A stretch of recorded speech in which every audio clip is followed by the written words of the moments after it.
that folks could watch the inauguration if they chose to do that, or as probably most of us had a lot of work to do in the office. So I think we took care of some of that also.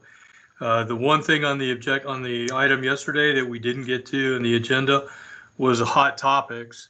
And I think based on the agenda for today, if we hold off on that hot topics until after the break, then I think it's probably a good time to go ahead and hit all of that, the administrative things that we need to do.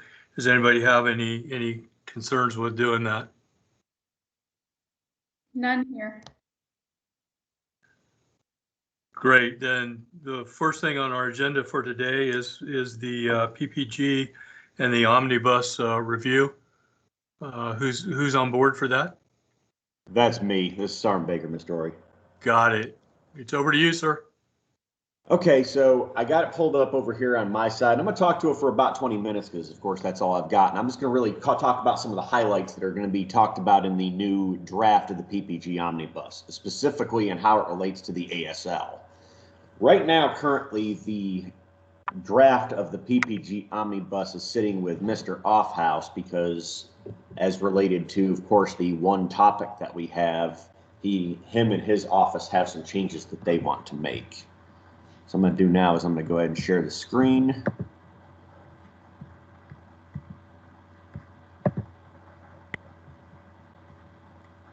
All right, can everybody see?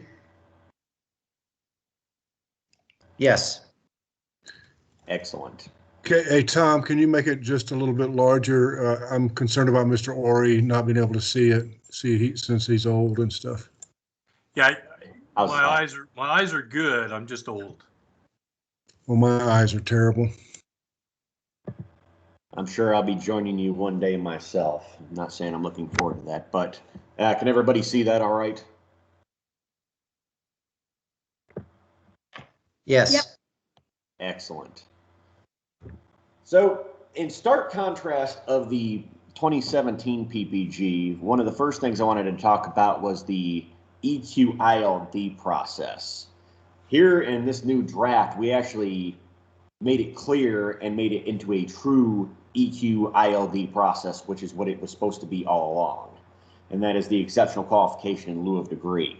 Before, that term was being used for individuals who were going to be needing an extension on their degree past the 12 months for the student instructor status. So what we have here is procedures on how that works, and as far as when it's appropriate. One of the times where we see this the most often is for any kind of, we see this a lot for international instructors, and I believe we've got one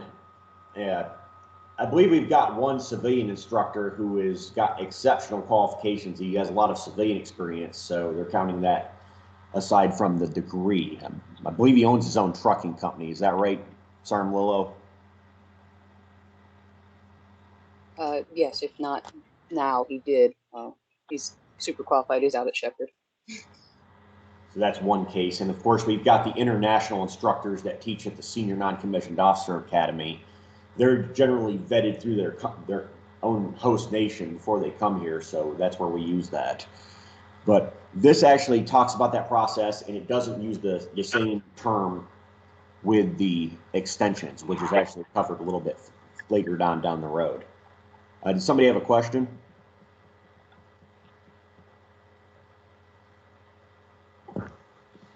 All right, so another change, and really it's more of a clarification piece, is right now, currently with STARS in the 2017 PPG, we use what's called subject matter testing. Now, in here, it's changed to subject matter qualification, or SMQs.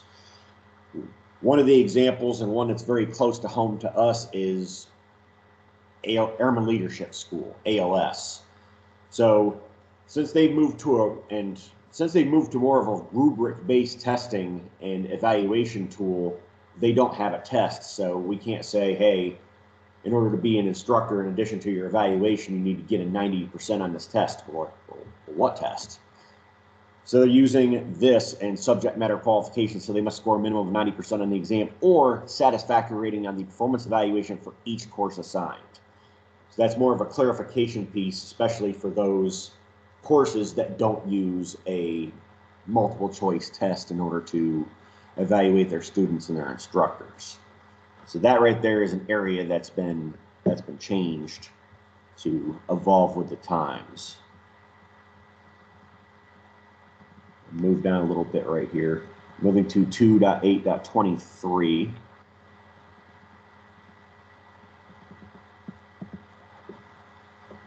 Now, before it was called the EQILD and it was used interchangeably, but this actually highlights the exception of policy for any type of instructor qualification time extension.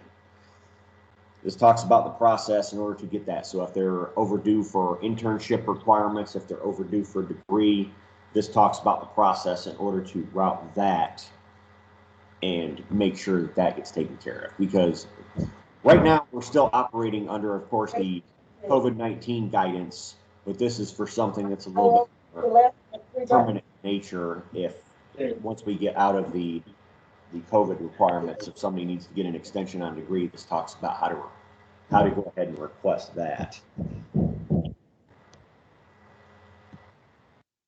Sergeant Baker, I think someone had a question. Sure. Yeah. Is it in the chat, ma'am? Hi, this is Lori Wilson. Can you hear me? Yes, ma'am. So those of us, there are several of us around our table here at Shepherd, and we were just having a discussion on what you just passed, and we were wondering if you could take the time to go back and explain a little bit more about how an instructor is qualified if there is not to teach, if there is not an actual written test. Used to, if there was a performance test only, then they had to pass that, but we're confused as to if that's the intent or if it just means that they pass a 281. The 281 is actually the evaluation form, which is what you use it for, correct? Correct. I'll use an example from Airmen Leadership School. They have, instead of having summative, formative tests, they have more of a rubric-based like project. And the instructor, in order as part of their subject matter qualification, they have to have a satisfactory rating on that project before they teach it. So they have to actually have a satisfactory rating on that project before they go and teach it and evaluate it when students.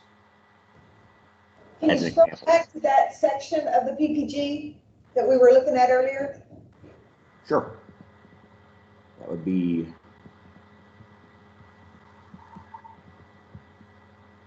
that'd be 2.8.11. Hey, Master Sergeant Baker, Sir. does this change have to do with my concern about telling schools how to cook their grits and trying to be a little bit more strategic in terms of ensuring that faculty or subject matter qualified, but without telling them how to determine that? I believe that has something to do with it, but it's been something that's been in the works probably long before that. And it was based on schools evolving their teaching methods. Yeah, and also, did it used to require a subject matter test? And is that what an annual subject matter test, content test? And is that what we've eliminated? Well, we didn't really eliminate it. We said you could do that one or the satisfactory rating. Yeah, okay. And is that what this paragraph is? I'm still having trouble reading. It's pretty small, to be honest with you, on my computer. It may just be me. Is it possible that this draft could be sent out so we can all zoom in as we desire to? Absolutely. Sergeant Melillo, you have that copy of this draft? No, sir. I have not worked on the PPG since it's been changed a few times.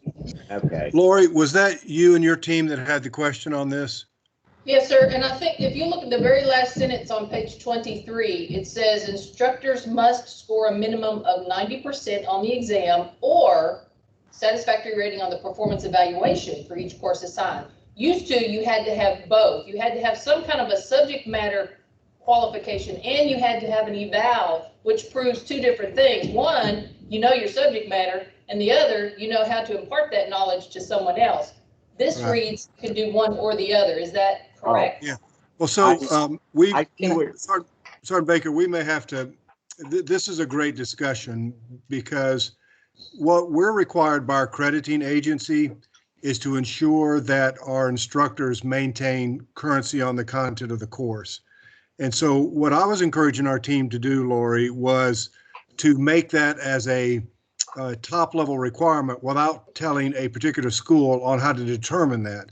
So I'm not sure this takes us there, because what I would rather do is say, schools, you are required to ensure that your faculty maintain currency on the curriculum, and then you have to tell us how you're going to do that. And here are some options that you can consider. You can do this, you can do that, you can do any combination of those.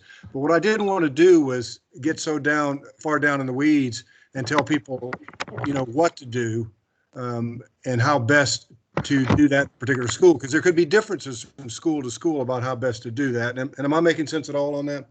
Yes, sir. And I think we're both saying the same thing, but Yeah. as far as the subject matter, in the past, if we have had a course that did not have a written test, they had to have had some kind of performance test of some sort, and we would have our instructors pass the performance piece of it, just like one of their students or part of it. And there had to be an MFR in the record set that said, in lieu of the subject matter test, the instructor would pass the performance test. Right. So let me ask the group, would it be more helpful to the schools if we stayed general and gave you examples of the kinds of things that would work to determine instructor qualification, and leave it up to you to pick some or all, or even come up with your own method? You would just have to tell us how you do that to ensure that your instructors maintain currency. Would that more general approach be helpful? Doc, can I jump in here for a second, Doc? Sure. Yeah. So that is, so you guys are 100% saying the exact same thing. Lori, the only difference is, instead of you guys having to send us an MFR, because that's what we're required, I think that's what the old PPG said. I don't have it sitting in front of me, but it said, if you use something that's not a 90%, you need to send us an MFR so we know how to look at your school. Basically, all we tried to do here was, please stop sending us MFRs. We're going to look at 90% or a passing score on a performance eval. So that was the intent of this. It wasn't to replace the evals that we still require, that is based off of how well you can teach. It's not whether you know the subject. It's so Yeah, two different things still. I think because we're using the word evaluation, to me that means 281, which is the second of the two pieces that an instructor has to qualify in. So I would just ask that you maybe clarify that sentence there. What word would be better for you guys as a school instead of saying performance evaluation? This is Amber at Special Warfare. We use demonstration in our process guide. Subject matter demonstration for our performance. Yeah, the I performance. personally think performance eval is perfect. We refer to our instructor evals as instructor evals, and our performance evals as performance evals to evaluate a performance of a student or instructor. Yes, because an evaluation itself, for the traditional purposes, and of course, in your case, uploading a 281, that's talked about in the next paragraph, 2.8.12. Well, I will defer to the masses. I can tell you, I like having the option of doing both or one or the other based on what our course is. So I'm happy with the way it's written, but I think if it gives us as a schoolhouse a flexibility of going either direction based on how we develop the course. And I don't really have any issue with the terminology of performance demonstration or performance evaluation. I think they're all semantics and it kind of means the same thing. All right, so I'll go get my crayon. I went ahead and took the notes from that discussion we just had as something to bring up during the edit and review process of this, which it's definitely a question I could definitely revisit on the 2.8.11 for maybe we have options. So that'll be something that'll come up to be discussed later. For sure. I'm glad I brought that up. Hey, this is Angelique Crawford from Goodfellow. If I can just kind of tag on to what Mr. Ori just said, I think in line with the way all policies are moving, continue to move forward, the more flexibility that we can give affiliated schools, I think the better off we're going to be. Over. I totally agree, and that's why we write the PPG the way we do. And of course, the PPG being permissive in nature and a little bit more flexible has proven to be good for other affiliate schools. For example, the Barn Center, because they base the Barn Center instruction and their evaluation criteria off of what we require. And they were eventually not requiring like 12 evals a year, or 8 evals or whatever they're doing. They're just like, all right, just meet the CCAF requirements and you're good to go. Yeah, that's definitely what we're trying to achieve as well. So I'm trying to go ahead and I can just go ahead and probably talk about it. I'm trying to find it in the PPG, but we've also brought up a little bit more detail updated for CICs and how to nominate individuals for CICs. Now, the process that's in the 2017 PPG is not the process. So the PPG talks about how to go, and this is all pending credentialing, going and making sure that it's 100% up to date as of the writing of the PPG. But now, in order to nominate somebody for a CIC, for an ISD certification, you need to go and nominate them through the Air University Service Desk. So you need to submit it through there. You can't just send an email. You actually have to go through there. So it's actually tracked like a ticket, and you could make an inquiry if you've got the ticket number, and you'd be like, all right, where is so-and-so, so-and-so, so-and-so with their CIC application? Has it been approved? Has it been denied? So it actually highlights that process a little bit more detailed and updated. So when the PPG Omnibus was being written over the last 6 months, it eventually grew to the point of putting the CCAF advisor handbook in there, but that has since been removed, as they wanted that to be more flexible on the side as more of a reference and not made directive in nature. So that makes the PPG a smaller document, and it should streamline the routing of it and any changes that we need to make. So it's currently right now, it's 125 pages, which is larger than the previous PPG, but it's going to be newer and better. That's really some of the big highlights so far of the PPG. All right, I'm off screen sharing now. Does anyone have any additional questions?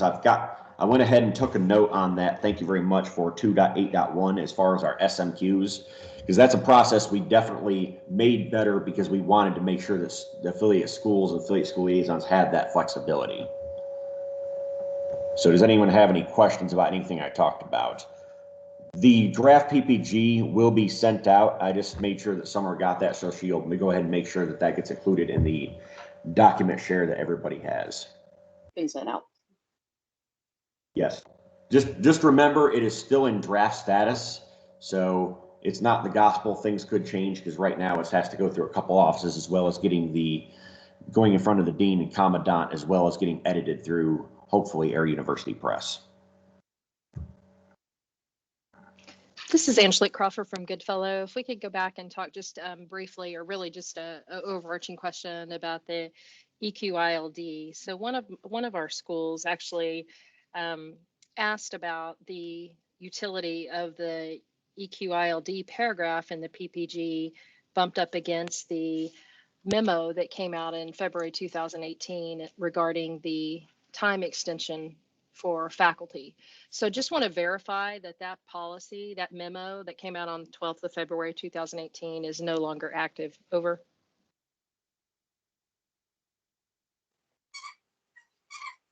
That so the time extension versus EQLID are going to be completely separate. So that until this PPG comes out, it will be still active, but they're in the PPG, and you guys, I just sent it out to you guys.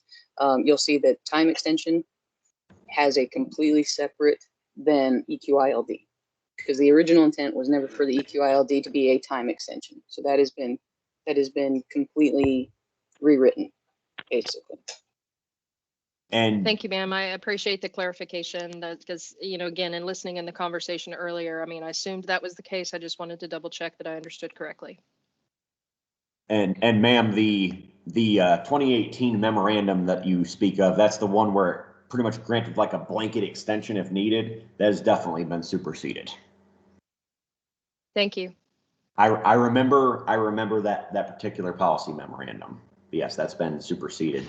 And it's also been replaced with, of course, in this case, the 2 separate processes, because that was something that for the few people that we had to use a true exceptional qualifications in lieu of degree for, it was a bit frustrating, but we were still able to, of course, make it work, because a lot of those are international students and ones who have 30, 40 years of experience. Good question. All right. Any other questions, inputs, parting shots? Do you have a timeline for the publication of the PPG? You said it has to go through other wickets. I was just wondering if there's a estimated timeline. I'll take that one. This one is obviously further behind schedule than we would like, but essentially what I had to do was prioritize getting the academic policy changes corrected first, and then ensuring any of those changes were reflected within the PPG. And after our late fall, we pushed it off a little bit more. So my apologies that this is delayed. So Sergeant Baker and Sergeant Malillo and their team will work to get any other changes made internally, and then we'll get it staffed as quickly as possible. Thank you very much, ma'am. Yes, but we are definitely working, and the needle is moving as far as getting this completely done and out to the field, because that's been one of our top priorities here in DEC.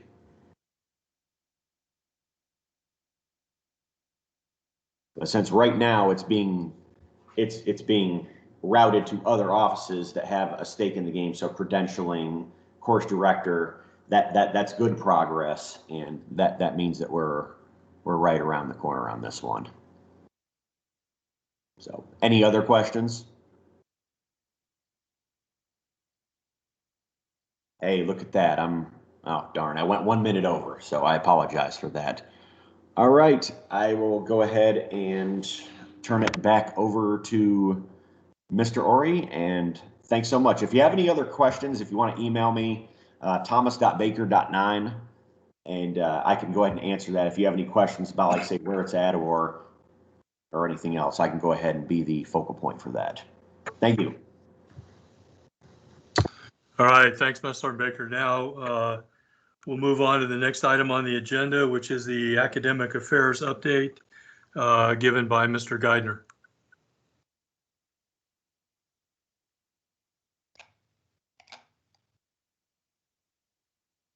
Good morning, everyone. Sergeant Malillo, were you going to post those slides? I'm pulling them up right now, sir. Okay, great. So while that's going on, I'll give you a brief rundown of some of the things that are going on here that are not exactly on the slide, but led to some of the things that we'll talk about today. You know, as I think we talked about in last year's ASAP, we had just been reaffirmed by SACS, the university head, and it was no secret that the reaffirmation was seen on the part of the committee as a patriotic obligation with several recommendations that we needed to address as a university in order to what they called cleanup actions. Privately, that's what they told us it was, but actually it was recommendations that they made during the outbrief. So this year has been working extremely hard. The academic affairs team has worked extremely hard in order to set the foundation to execute those cleanup actions in the form of the revised Air University Instruction 362602, which we do call the omnibus, but to avoid confusion, I'll just refer to it as the university instruction. One other thing occurred this past year that impacted the way that we wrote the university instruction, in that there were several high-level documents that came out: the JCS vision, the OpMep. The EPMEP hasn't been released yet, but it will be soon. It will follow the same line of thinking as the OpMep does. And then there is a DODI out there, 1322, which will become .1, which will be titled military education programs. And that DODI is not yet approved. And the reason it's not approved is because it generated a level of work at the headquarters level and at the J7 level that they were not manned to do. So they are thinking about how the reporting function is going to work, because they just don't have the manpower to review everybody's report in an expedient sort of way and get the kind of information up the chain of command that's required. So they're rethinking that part of the DODI and pressing that through coordination. And from what I understand, it should be signed too. However, with a new administration, things may change again. But it was those documents that changed our way of thinking in academic affairs and throughout the university, that there were a lot of things that the headquarters and the chairman and the DOD were telling us that made our role within the university, that there were a lot more legal and regulatory constraints that we had to worry about than in previous years. And maybe there were reasons for that. I don't know. I know there's been some dissatisfaction at the higher levels of the command with how PME in general has operated, not so much with the tech training, but nonetheless, we're all in the same family. So some of these things are going to affect us all. So go ahead and move the slide. That Air University instruction has now gone out. It's been revised and has now gone out to the deans. So CCAF has a copy of that, and I'm sure they're scrubbing it now to see how it's going to impact the policy document that they're getting ready to field as well. So right in the final minutes of the last ASAP, this ad hoc committee to address the credit hour awarding practices of the Community College of the Air Force was established. Originally, and if I forget somebody here, please, I apologize. I think Miss Pam Hicks was chairing that committee. Maybe a few other folks, Dr. Crutchfield, Miss Crawford. I don't remember who else. There were several other people on the committee, but I apologize for my memory problems. I can't remember who else it was, but nonetheless, we pretty aggressively there at the beginning of this past year, we looked at this credit hour policy because there was a belief that the current credit hour policy, which was based on the Carnegie model, didn't account for changes in instructional methodology, delivery, higher levels of learning in shorter periods of time, and those kinds of things. There had been several discussions about that in not only this past ASAP, but previous ASAPs. So you all know that the Carnegie model has been the traditional model for assessing the credit hour awarding at schools all over the country, and it's really become the gold standard.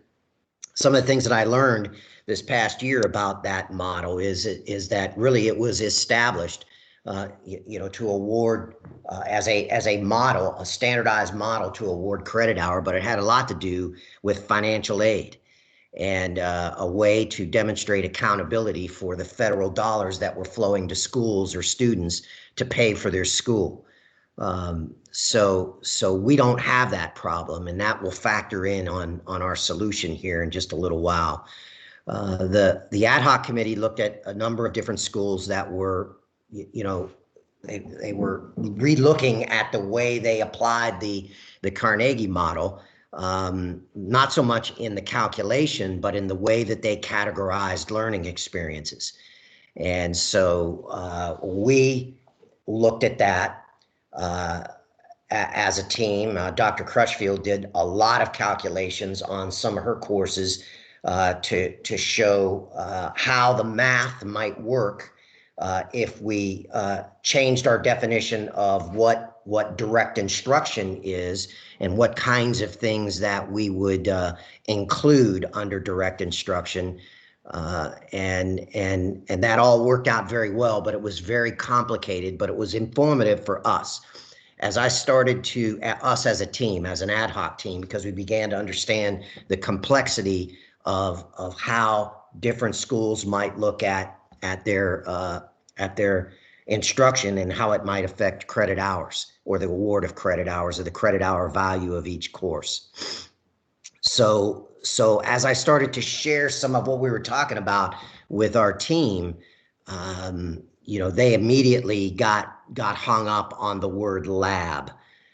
So in the traditional format, we've been programmed to think in terms of how CCAF categorizes credit hour awarding, and that one is new theory, and that's typically awarded at the 1-to-1 level, and then review theory, which typically occurs in the lab, is awarded at a 1-to-2 level, wherein the lab sometimes is where we are getting to higher levels of learning. Well, in our view, that in the ad hoc committee's view, that was direct instruction, and that might have, had we been able to convince our colleagues at Air University that might have been an area where we could have started awarding a 1-to-1 ratio. Well, as long as anything's called laboratory, our team wasn't going to. They were not comfortable with saying, okay, I see what you're saying, and we can go ahead and award 1-to-1 on anything that's in the lab, which would have significantly changed the credit hour calculation for some of the courses in tech training. So it was at that point that we had done some math, we had done some experiments, and most of that was Dr. Crutchfield doing the math and sharing it with the team. It was at that point that I realized that there's no way we're going to be able to use this math in our university instruction and have the War College, the Command and Staff College staff, the Civilian Associate's Degree program, as well as the E-College for Officer PME. They just didn't have the same model we did. They had a different model. And so we needed to be up above that in terms of our policy to provide maximum flexibility to all the schools that we have that award credit hours. So we pretty much stopped right there. It was just before that I was given the responsibility to rewrite the whole omnibus. So this was just one of those issues that we had to confront as a team. So go ahead and flip to the next slide.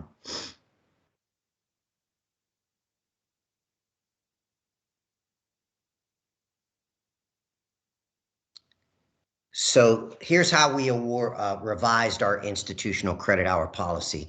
So we changed our definition for direct instruction, and I bolded the areas there that I think are key components of this definition.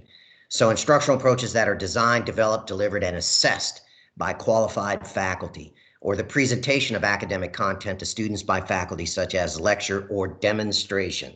Very important words there. In other words, teachers are directing the instructional process, or instruction is being directed at students, as it would be in a correspondence course program or in any other kind of typical classroom type of learning experience.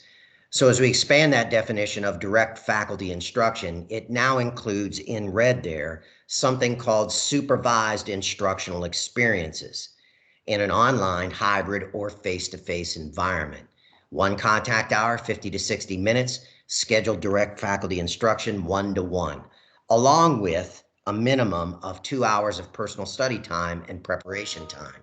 So it was last year's discussions that we got kind of caught up in that personal study time because we don't run typical courses.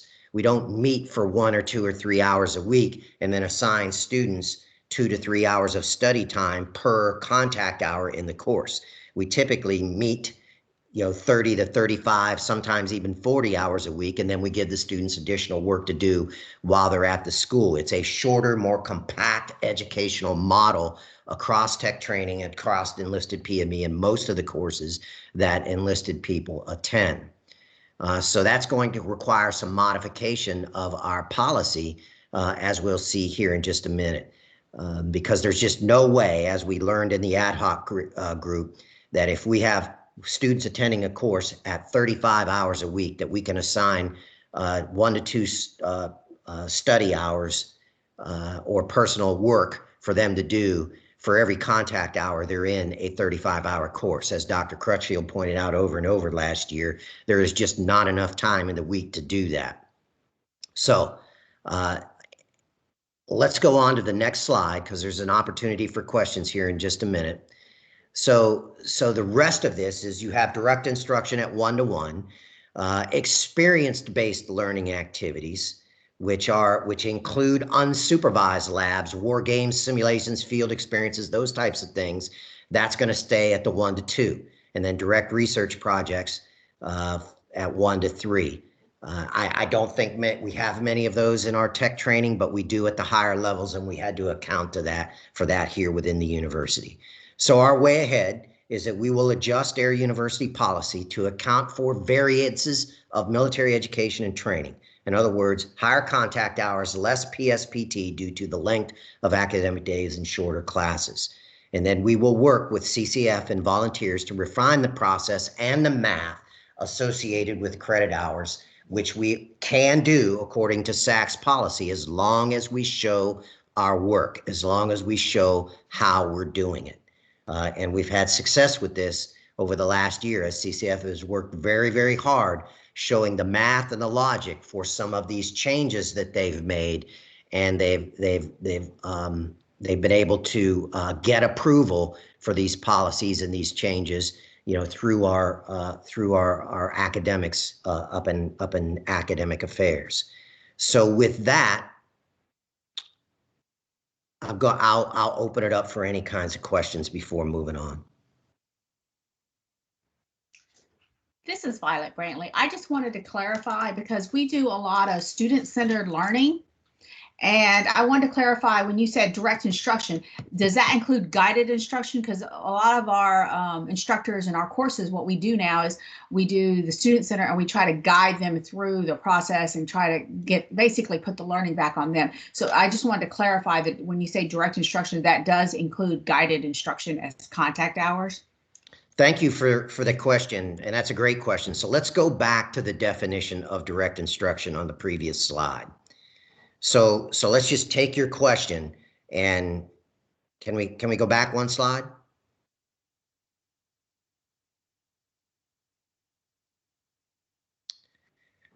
The term direct instruction refers to approaches that are designed, developed, delivered, and assessed by faculty, qualified faculty. So I guess those experientials and that guiding is a design. Yes. I would say so. That's the reason I wanted to clarify. So yeah. So I would apply what you're doing to that definition. It's very broad, and in the next definition, it talks about direct faculty instruction, such as lectures, discussion seminars, case analysis, films, exam, and supervised instructional experiences in online, hybrid, or face-to-face environments. Okay, I think that answers it. That's all. I just wanted to confirm that those hours would be considered contact. Thank you. Right. So part of what we're going to have to do here is you the faculty are going to have to make an estimate on what you think the contact hours are in that course and what category they fall under. Now, CCF will have to validate that, but we're going to come up, because we have to account for personal study time, personal preparation time. Our goal then next is to sit down with a couple of you and the CCF team and figure out what the math looks like. What does the math look like?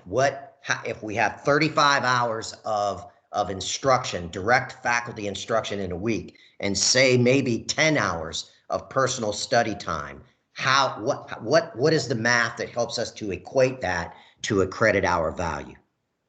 That's what we have to work on so far. So I think your question is answered by the definition. And I think we did that purposely to be broad enough as that, you guys have people out there, the question is then who is faculty? And that is anybody who is an instructor, an instructional designer, someone who does assessments, any of those types of, because a lot of times we have a pipeline for curriculum. The people who design it are not necessarily the people who deliver it.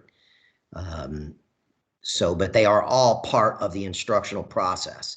And as long as they're qualified and they're doing the delivery or the assessment or the design and the and developing the assessments, then that qualifies under the definition.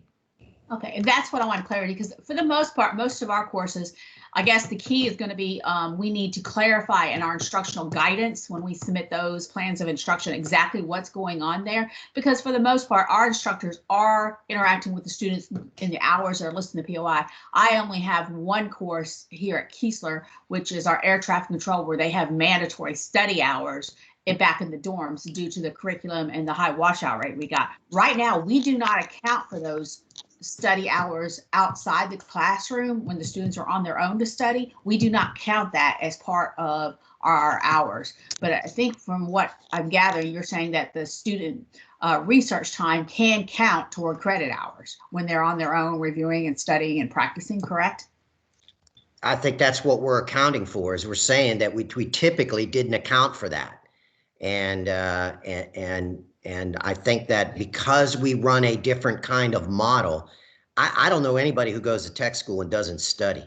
I was at Shepherd visiting when we were prepping for the SACs, and I was in one of those dormitories and I had to pull a kid out of a structured study time where they had to be in study hall. They had to be working on their materials. And so I think that those are programmed. Those are built in by the faculty that say that, hey, that kind of stuff is going to happen. Hey, Jeff. Yes. Hey, let me go back, because the Carnegie classification assumes that studying is going on, and sometimes it is, as in the case that you mentioned, that was mentioned earlier, that one particular course where they mandate that study time. But doesn't the Carnegie classification assume 2 hours of classroom contact, or excuse me, hour of contact and 2 hours of study prep for every hour? I mean, that's built in, but we know it's not going on all the time, and mathematically and pragmatically, it's not possible because of the long hours that our students typically spend in the classroom. And that's why we're having to deal with this other model. Did I get that right? Yes. The model that we plan to work on.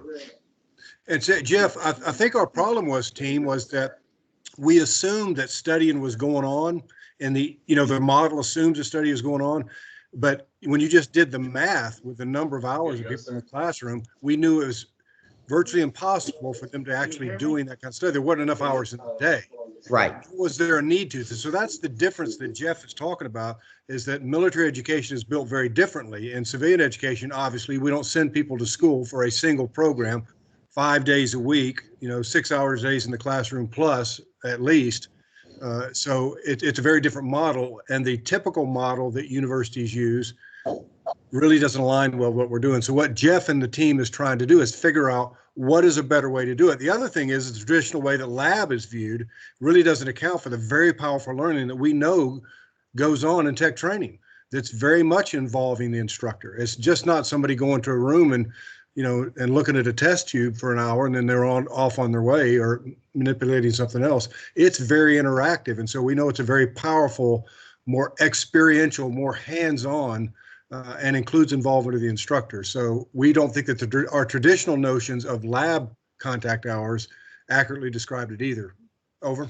Yeah, that was actually the whole point of the ad hoc committee, and that's why we labeled supervised instructional experiences, because that was the best way the best words that we could use to describe what was formerly considered lab or review theory, but was actually the powerful learning that you're talking about that now can be assessed at a one-to-one level. However, as a byproduct of all those discussions, we came across this personal study time or personal preparation time, which we assumed, and we assumed that was going on. And it's our belief on our team that we probably don't want to make that assumption, as we approach the 5th year and the next reaffirmation. How much trouble would it be to account for those hours, because we know they're going on.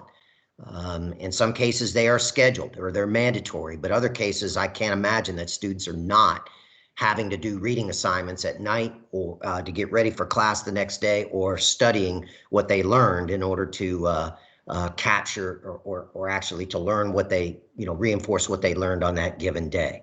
We just have to figure out how to do that. And that's the next step here. Hey, Jeff, this is Jason Durst from Shepherd. Just 2 questions for you that might be premature, but I wanted to ask anyway. First of all, when do we expect this to go into effect? And then the second part of that is, what is the way ahead to evaluate the existing courses that we have going on right now? Over. That's a good question that I cannot answer, because that's going to have to happen at the CCAF level. Remember now, I represent Area University, which I needed to be able to open the aperture a little bit on the university policy, but also accommodate the needs of many other credit awarding schools. So I really don't know. I mean, we just sent this policy out for review. I just got a chance to talk to Dr. Dassinger about this last week as we were teeing this up to brief to you folks. So those are unknowns right now, to the best of my knowledge. We're going to have to get together, and I offered my assistance to Doc Dassinger and the team, and I felt like there would be people out there on the ASAP committee that would want to be part of this working group that would attempt to figure out first the math, and then how we reassess it, the schedule for reassessing current courses. I don't know how that'll work. I'm sorry I can't provide a more complete answer, but I would have to rely on the CCAF team to address that. Thank you, Jeff. Stand by for answers.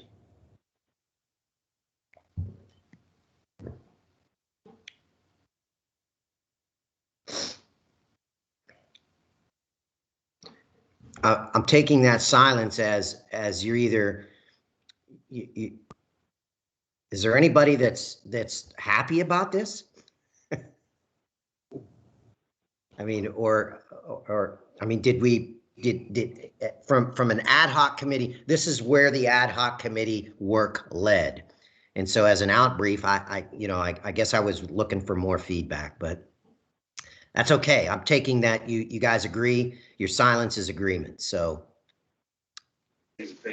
Hey, Jeff, this is Angelique Crawford at Goodfellow. So I served on the ad hoc team as well. And so I just want to say I'm excited that the conversation is even going on. And so I think any kind of relook to really get after, to use your words, the powerful learning that's going on inside and outside our classrooms and appropriately capturing all that is, I think that's a huge step in the right direction. Over. Yeah, I thought so too. And I wish you could have been in, all of you could have been in to hear the discussions that we had on our team, which were, at times there was tension as we tried to map this out and accommodate, the community college, the Air Force, and just open the aperture a little bit because, you know, over time, our courses have gotten shorter. Budget cuts have driven us to, you know, to find different ways. And so, you know, find different ways to deliver instruction. We are not done doing that. We will continue to do that. So our policy has to change as well. So I see Mr. Breeding has his hand up. Go ahead, JR. Hey, Jeff. Hey, there was a question just a few minutes ago that I didn't hear all the way through. If I understood it correctly, was the question, the current courses, will they be reevaluated? Is that what the question was? I think it was, yeah. This is Jason Durston. Yeah, that was the question. The question was, once this policy goes into effect, what is the way ahead or game plan to evaluate the courses that we already have going on? Yeah. Well, that kind of makes me cringe, because if we have to go and evaluate all 2,000 plus courses that's currently being delivered, that's a huge effort on our part. And my recommendation is as the course documents are submitted due to revision or modification, to apply the new credit policy at that time through attrition, not go back and reevaluate all 2,000 plus courses.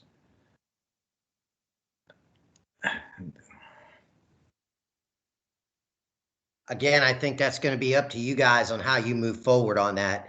I think our next goal is to figure out the calculus, the math, the method, and communicating that to the field as part of a change to the PPG. How you execute is entirely up to you, and I think you probably need perhaps a larger discussion with your team to figure that out. That would just be what I would offer, which is oftentimes, you know, what happens when policy changes. You know, we have to figure out how to execute, which is what we have done at the university level with all the things that are governing military education at this time. So,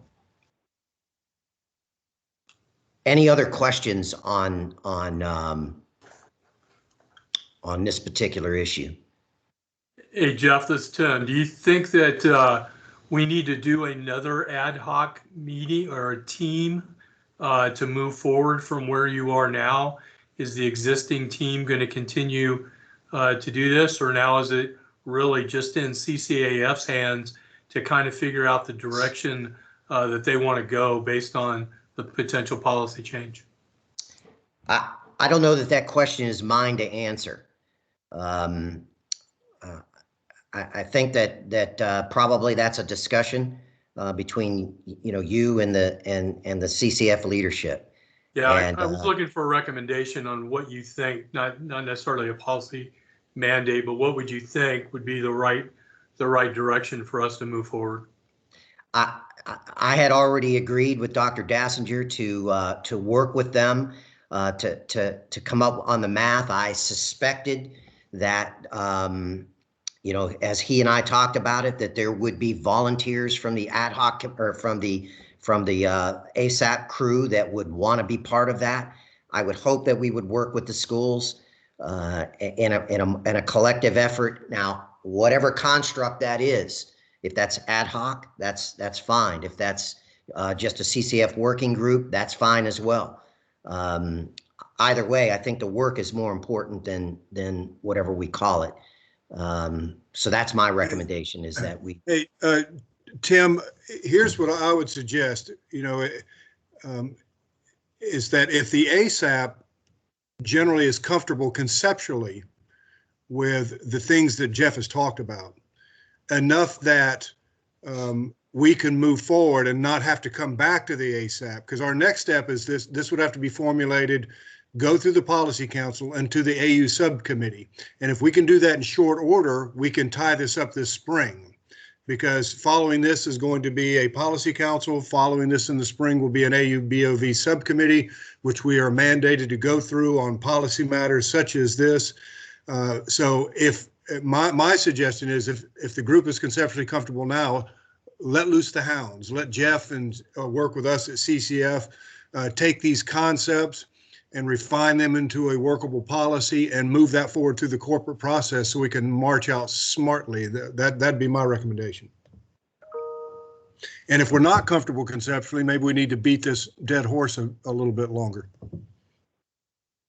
Right. So that brings up a good thing. So I'm good with your recommendation, but the folks on the committee, your thoughts of whether or not, first of all, are you happy with the direction we're going? I know that Angie Crawford was pretty happy there. I haven't heard from Dr. Crutchfield yet, which I'm sure she'll have some feedback based on the work that she did on the committee. But what do you think about moving this forward then to policy and then letting it work its processes that direction?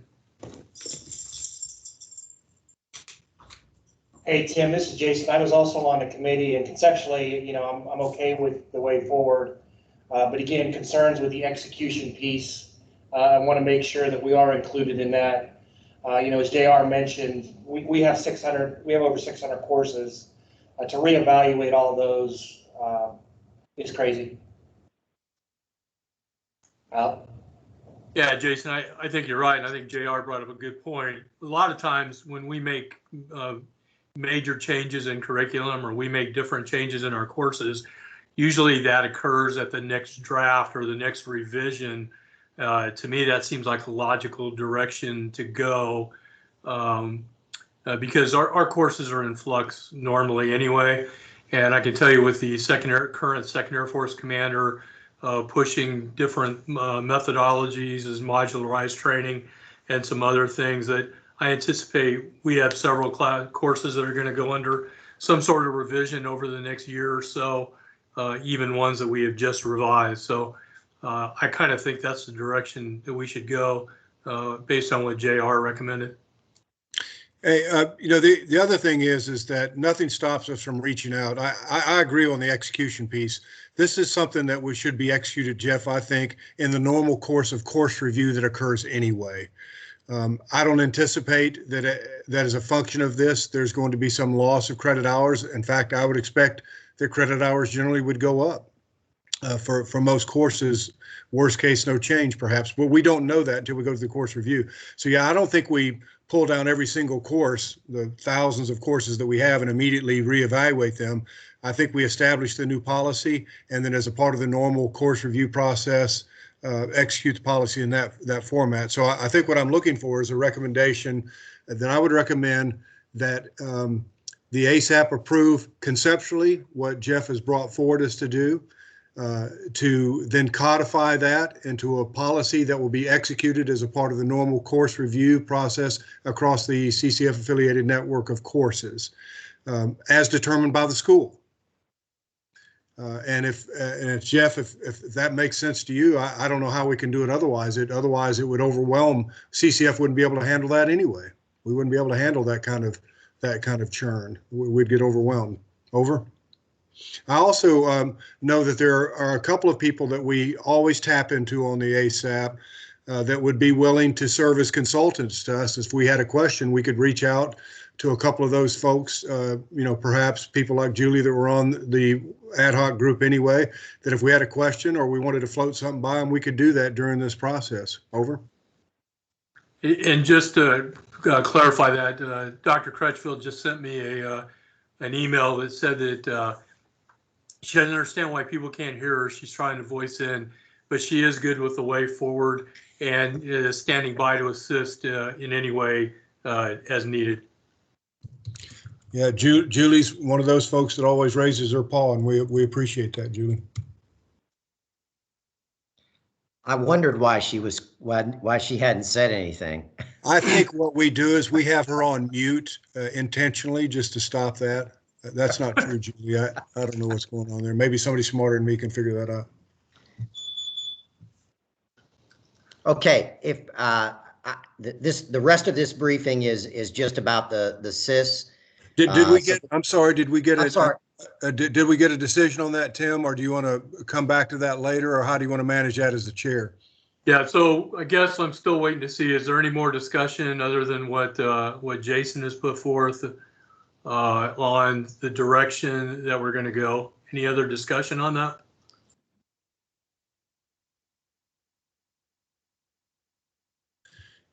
If not, Tim, I would offer a recommendation for ASAP consideration that we approve conceptually the points about the credit hours that Jeff has brought forth, and that CCF will partner with Academic Affairs in the form of Jeff Geidner to put this into policy form, that it will be executed at no faster than the level of course review as determined already by schools in conjunction with CCF review. And that this process will include consultation with appropriate members of the ASAP to ensure that execution is manageable. Over. That's my recommendation. Copy. We'll go forward with the recommendation, and I'm not sure how we do the voting. I guess probably just raise your hand. So on the teams, and then for those of you who are on the phone, I guess we'll just have to ask for those that are voting members for your concurrence. So first of all, the folks that are on the phone, do we have any?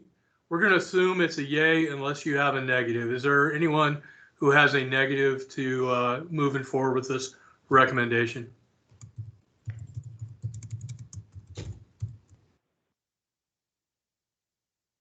All right, nothing heard there.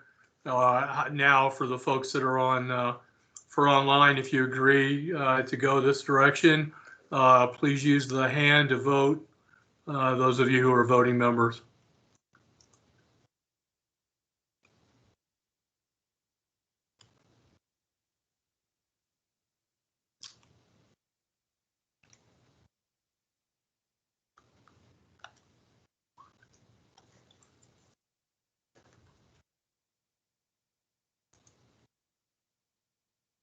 All right, it looks like almost everyone is in favor of it. Is there anyone who couldn't, the system didn't allow them to vote, that would like to voice a positive or a negative to move forward with the recommendation? Hey, Tim, just for record, Lori Wilson, Eric West, and I are all under the same hand. Hey, when I saw Lori go with it, I figured the rest of you were going to fall in line. So I think we're good. Roger that. Thanks. All right, then based on the voting and the lack of anyone opposed, Dr. Dessinger will go forward with that recommendation. And certainly anyone on the tech training team, if you have any questions about credit hours or how courses are managed or ran, we're certainly all available to help as needed. Thanks, Tim. And again, this does not end the discussion. It just says we're going to move forward in a positive way. But we, of course, invite anybody from this advisory group to get with us at CCF and say, hey, this thought occurred to me after we got off, or I was wondering about this. It's not a static process. It's going to be one that's very dynamic. So we invite that. We just have to stay true conceptually. If somebody suggests something that takes us outside these left and right limits, then we'll obviously have to rethink that. But again, welcome the conversation was continued forward. Thank you, Tim. All right, thanks, Jeff. Do you have more to cover yet? Just another few minutes here, Sure, and no problem. So go ahead and go to the next slide. It won't be much more. I think I've gone beyond. Okay, so I suspect that most of you have seen this slide before. This is what we call the AULED. These are the three systems that we're migrating to. We're already using the LMS. The IMS, which is TK20, is sitting there right now waiting for this CIS to come online. The CIS is going to take the place of all the different registrar and student management systems that we have. And there is a plan for migration, which is listed on the next slide. So go ahead and go to the next slide.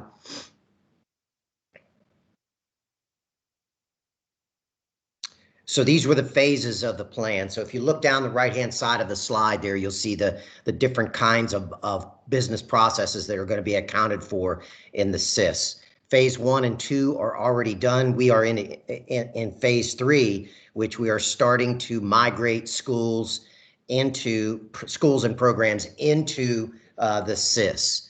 And by 2022, it says there September of 2022, all teams, all schools, all programs will be, the student lifecycle management process will be integrated into the new LED process. And there are checkpoints along the way. I don't know the exact schedule yet of when CCAF schools or programs will start to migrate in there. From what I understand from Dr. Farrell, they're working through that schedule right now, but some of the other schools are already started that process of data migration. And so there are fail-safes along the way to make sure that we don't lose any of the historical data that we have. I have another paper that explains how all of that will work. There's a data lake where data will be put and stored while it's being migrated into the system. They will not shut the old systems down until we're certain that the new systems are functioning. So this may take longer than September of 2022, but we are scheduled to all be within the new systems with the older systems backing up in the years to follow September of 2022. So that's about all I can tell you right now. If you have questions on this, I'll take your questions. Ask Dr. Farrell, and I'll have to get back with you later. I am not very deep in this particular subject because I haven't been working it all year long as he has. And I'll open it up for any questions.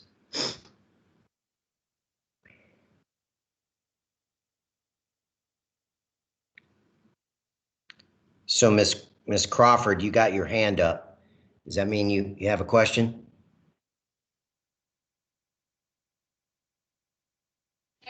No, that means I'm technically challenged. I apologize.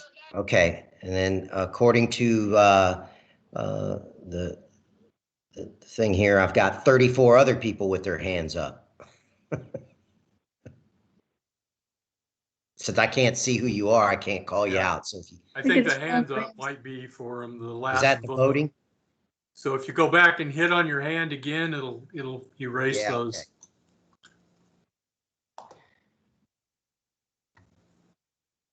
JR. Yeah, I do have a question. So, and I'm sorry if you said it, but with STARS FD, how is the faculty going to be managed in the way forward? Same question. The STARS will eventually go away, so how is the faculty going to be managed? I thought at one time I knew the answer to that. But after discussions with Dr. Farrell on exactly that question, but I cannot recall the details right now. So I will text him while we're on here to see if I can't get a response from him before we convened at 12 o'clock today. Is that fair? Yeah, sounds good. Thanks, buddy. All right. Dr. Dassinger? Yeah, I sent that question also to Joel Farrell. This morning? No, it was a few days ago, actually. I sent several pointed questions. One had to do with interoperability of sister service systems with our own, and he assured me that all these, including STARS FD, was a part of the requirements discussion for the new SIS LED. So if he tells you something different, you can send him a note, but I sent him a note. There were like 5 items on there. I said to keep me up awake at night, and he laughed at me and said they got it. Over. Okay.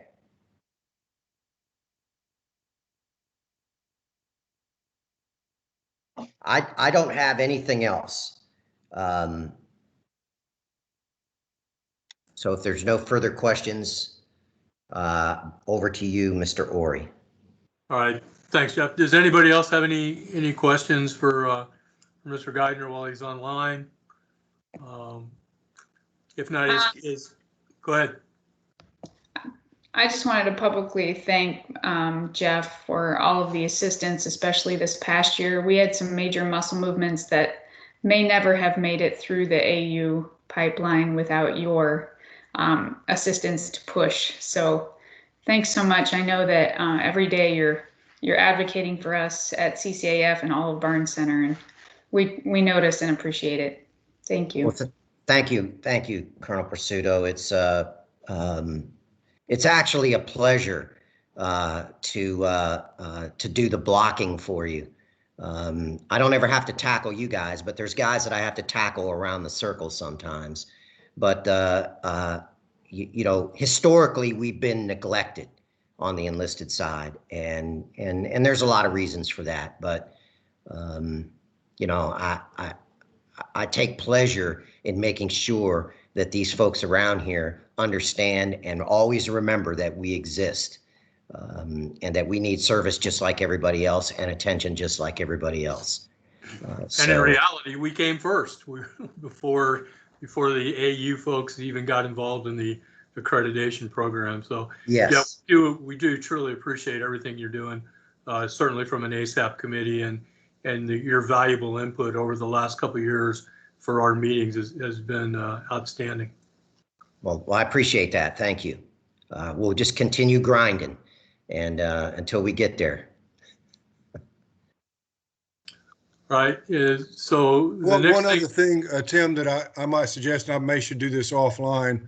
I'm just wondering if, for the record, as a part of our minutes that end up going to the Policy Council and ultimately to the BOV, if we should provide accommodation for the work of Jeff in that position. You know, we sometimes, look, Jeff, this is not about you. I actually don't like you very much, but it's more of the fact that we have that presence. That's a position, you know, positions come and go. And so I think it may be worthwhile to communicate through our process the importance of having a liaison and an advocate for enlisted education on the academic affairs team. When I was in that position that Yolanda Williams is in, we did not have that voice. And having that voice is critical to the work we do in enlisted education. So I do care about Jeff, and I do care about the work he's doing, but it's also about the position he serves in. And I think we ought to go on record as an ASAP, or that's my recommendation anyway. It's your group, about the importance of that role to enlisted education and to the work that this group does. Over. Yeah, I'm not a voting member, but I agree with you, Dr. Assinger. So well, there you go. It's probably a good thing to do that, and here's why. I don't have long left, and you know what happens with positions up here.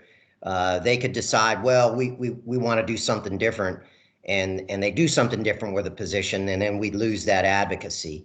You know, that was the reason why they brought me here, was to be an advocate. And so, but I only have maybe 2 years left, and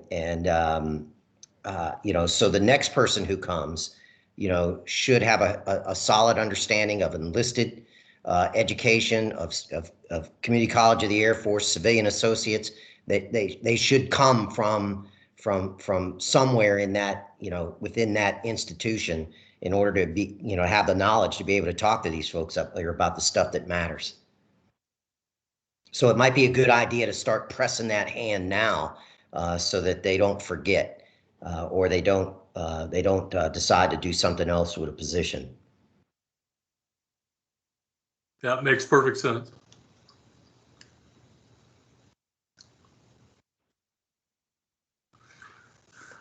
All right, so next on the agenda is Captain Ferguson, but we've been at this for quite a while. Let's take go ahead and take that 15-minute break now, and we will come back at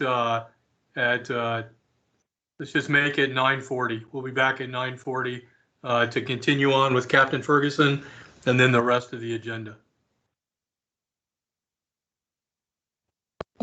Sounds good. Thanks, Tim.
Hey, Julie, can we hear you now?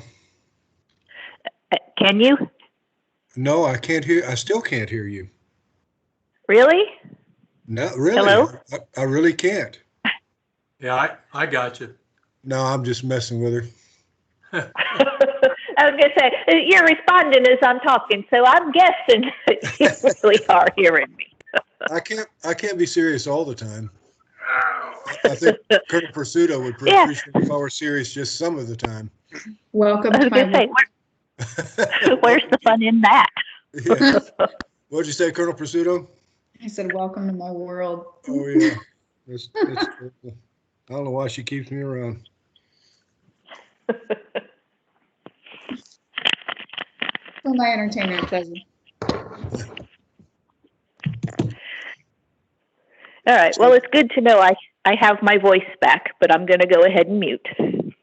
All right. Hey, Tim, we have an open discussion, I believe, at some point later on in the morning. If there is some time, I would like to share some information and slides with the group. It really just kind of reinforces the thing Jeff talks about, but it's a report that Dr. Williams, who is Chief of Academic Affairs, provided us in October, and there are a couple of things I wanted to stress. Sure, no problem. Is Captain ready to go? Captain Ferguson? I'm here. All right, sir. We're going to turn it over to you. All right. Let's see. I'm going to share a picture real quick. All right. So I'm just going to start. This picture kind of sums up my time here at CCAF. A lot of what I have done has been based on change. And so I like to think back to Admiral Hopper's saying, the most dangerous phrase in the language is, I've always done it this way. And I kind of have changed that into, what got you here won't get you there. So you need to adapt based on new information. And so today I'm going to talk about some of these things that are changing. And one of them will be, it's probably apparent in these meetings, is that Mr. Nick's position is not active in this. And that drives me to point out that one of the major changes that's been a source of my effort is a reorg within CCAF. And it is to make sure that the organization is as powerfully manned as it can be moving forward and set up to be successful into the future. And so one of the things that is part of the reorg is we are combining some of the divisions and reclassifying some of our position descriptions. And Mr. Nick's position is one of those that is being reclassified. His position is now going to be titled Associate Dean of Student Services and Outreach. And so the registrar, the education services, which deals with our education service offices, and the campus relations section are all going to be combined to roll up under the Associate Dean of Student Services. And that's just one of the 4 PD reclassifications that we are working on at CCAF right now, along with moving and realigning some of the positions to make sure that we have the right ranks and the right billets. So to go back to Mr. Geidner's AU LED SIS discussion, when we first started those meetings, the kickoff meeting, they brought up a slide, and in big words it said, AU is under the burn the ships mindset. So they are doing everything in their effort to move Air University to one student information system, all of the schools. And their mindset of burn the ships was apparent. They plan on going away from STARS and moving everything to this one student information system. So Master Sergeant Cooper and myself and some of the other subject matter experts at CCAF have been attending all of the AU LED SIS meetings to make sure that CCAF is represented and our needs are represented. in the development of this new SIS. But one of the things, and you guys pointed out, that there's no faculty management system within this SIS. And so that leaves the question of what is going to replace STARS FD, and that answer that question has not been answered. But the plan is that it will replace both STARS and the CCAF online functions that we currently have. And part of the new SIS is a very powerful tool, and AU won't even be using all of its tools that it's capable of. But it is able to automate and link to some of these other systems that we currently have links to, like MilPDS, TTMS, and they're even going to link it to DEERS for pulling in some of that sister service information that is not accessible through MilPDS.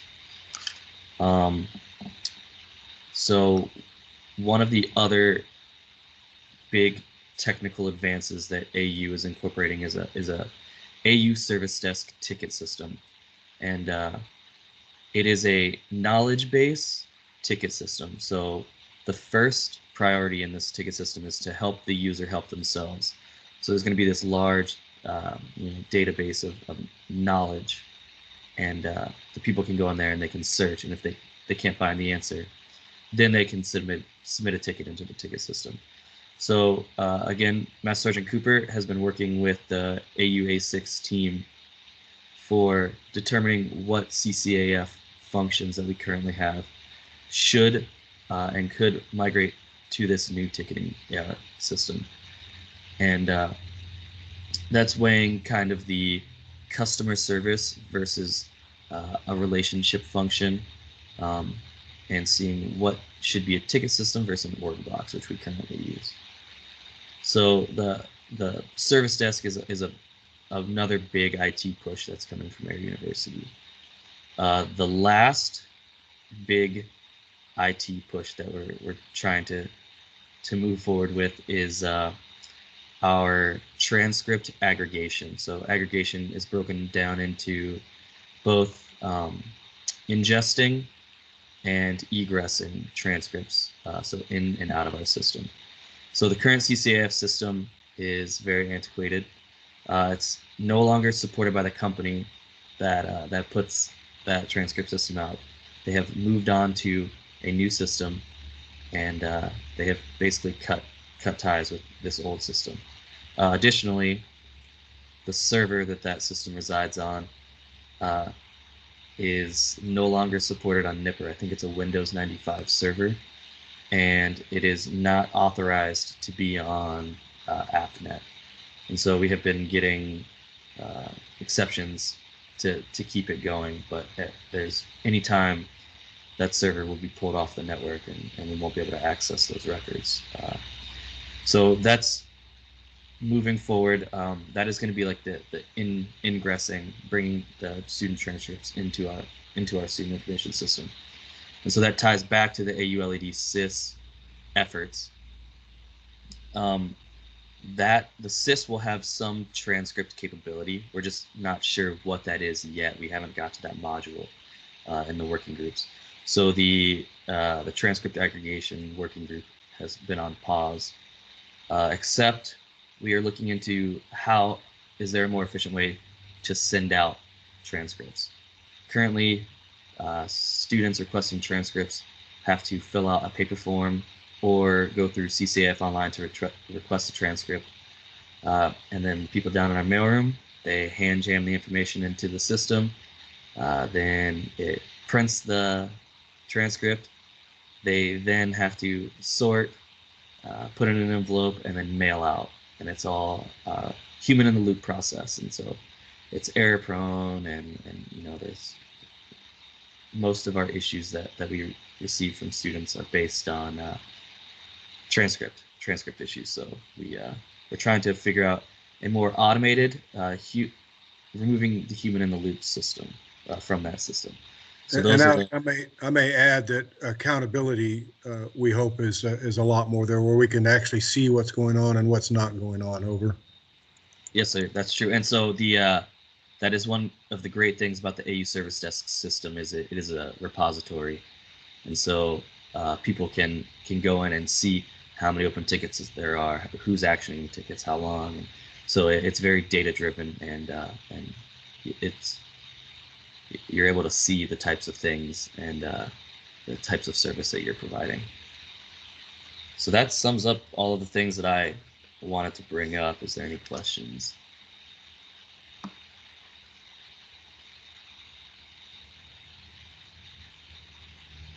All right. It's a lot to take in. I will add some commentary just in case some of you are formulating your questions for Captain Ferguson.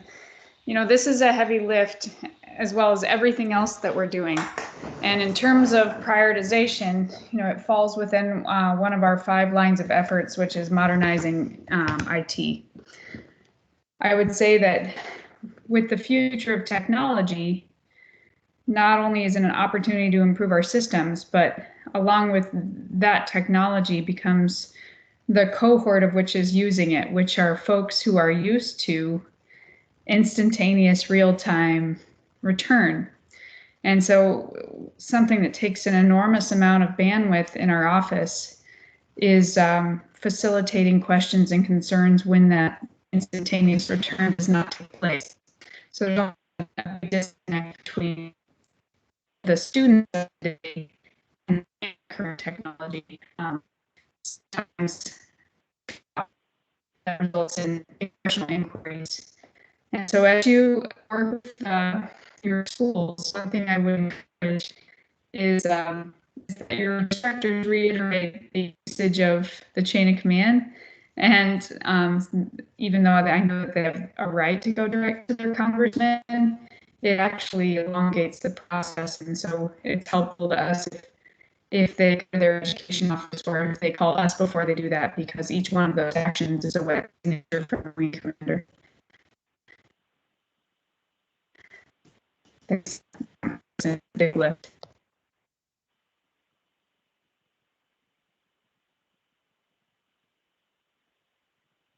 All right, does anyone have any questions for Captain Ferguson? All right, sir, thank you so much for the brief. And like I say, we'll look forward to what's going to happen in especially with STARS and what that evolution is going to look like to manage faculty somewhere down the road. Yes, sir. All right, at this time, I think we've hit most of the agenda items. So we'll pick up where we left off yesterday, which is the open forum and discussion. So Dr. Dessinger, if you're ready to move forward with what you'd like to talk, now would be the time to do it. Okay, that'll be great. I'm going to try to share some slides with you guys. Hang on. And if for some reason the slides are not working like I intend them, or if my voice turns into a robot, just please interrupt me and I'll wait and make sure that everything catches up. Is there anyone that cannot see the title slide up there? Okay, so you can hear me and you see the slides. Is that true? Anyone? Yes. Yes, sir. Yeah. Okay, all right, very good. So, all right, thank you. What I want to talk about is a report that we received back in August of 2020, and this was after much reflection and thinking from Dr. Yolanda Williams, and it was a very detailed report. Now, what I want to do is I just want to share some of the recommendations that she offered up that I think are most pertinent to the ASAP.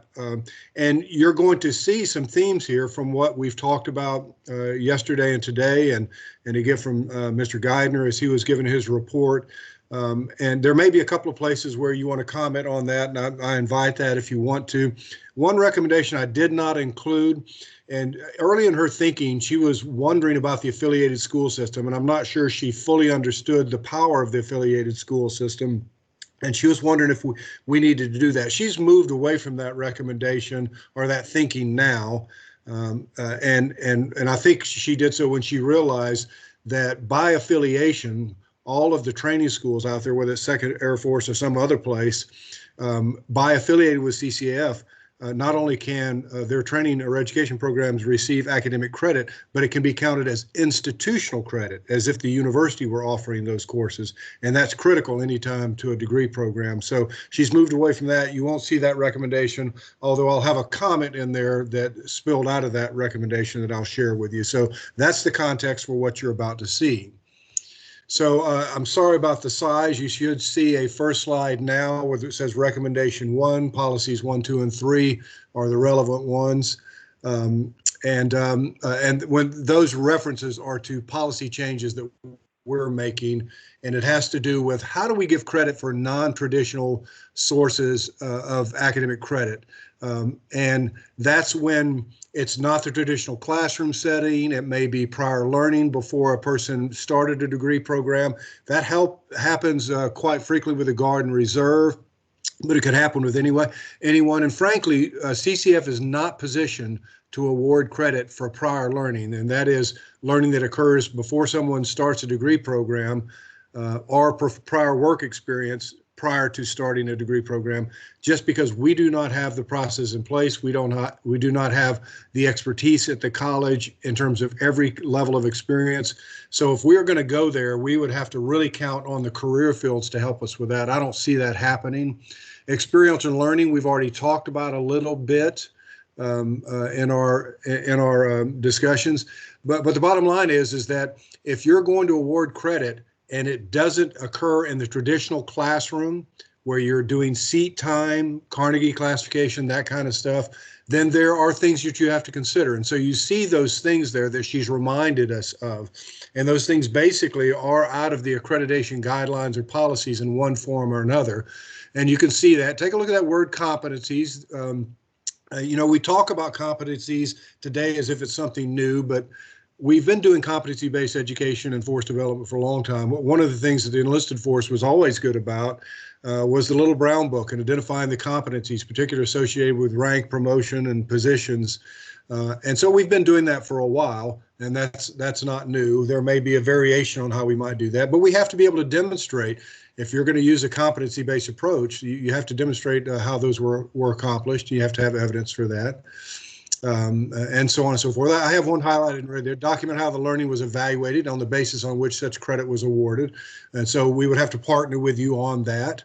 And you see the last one there, clearly describe and establish the validity of the evaluation process and criteria for awarding the credit. That's our job. So when we move to award credit, like we did for upgrade training process, we had to do some extensive research, some benchmarking. It was a very detailed analysis in a paper that the team did. We'd be glad to provide that too if you're having trouble falling asleep one night. But it answered that number 6. We have to show our evaluation, our determination process, the criteria that we used and how we arrived at that. So we are perfectly able to roll into a non-traditional classroom setting, a non-collegiate course learning environment, like upgrade training or like an ITRO program that's not affiliated with us.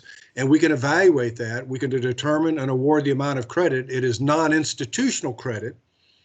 So in that sense, it can't count that way. But we can do that as a part of an accredited university under SACS guidelines. So that provides for that. So that's one that came out of there. She was just reminding us, look, we know you're going to be out there doing these things. You've been doing it for a while. Just remember, these are the guidelines that you must follow. Questions about this slide?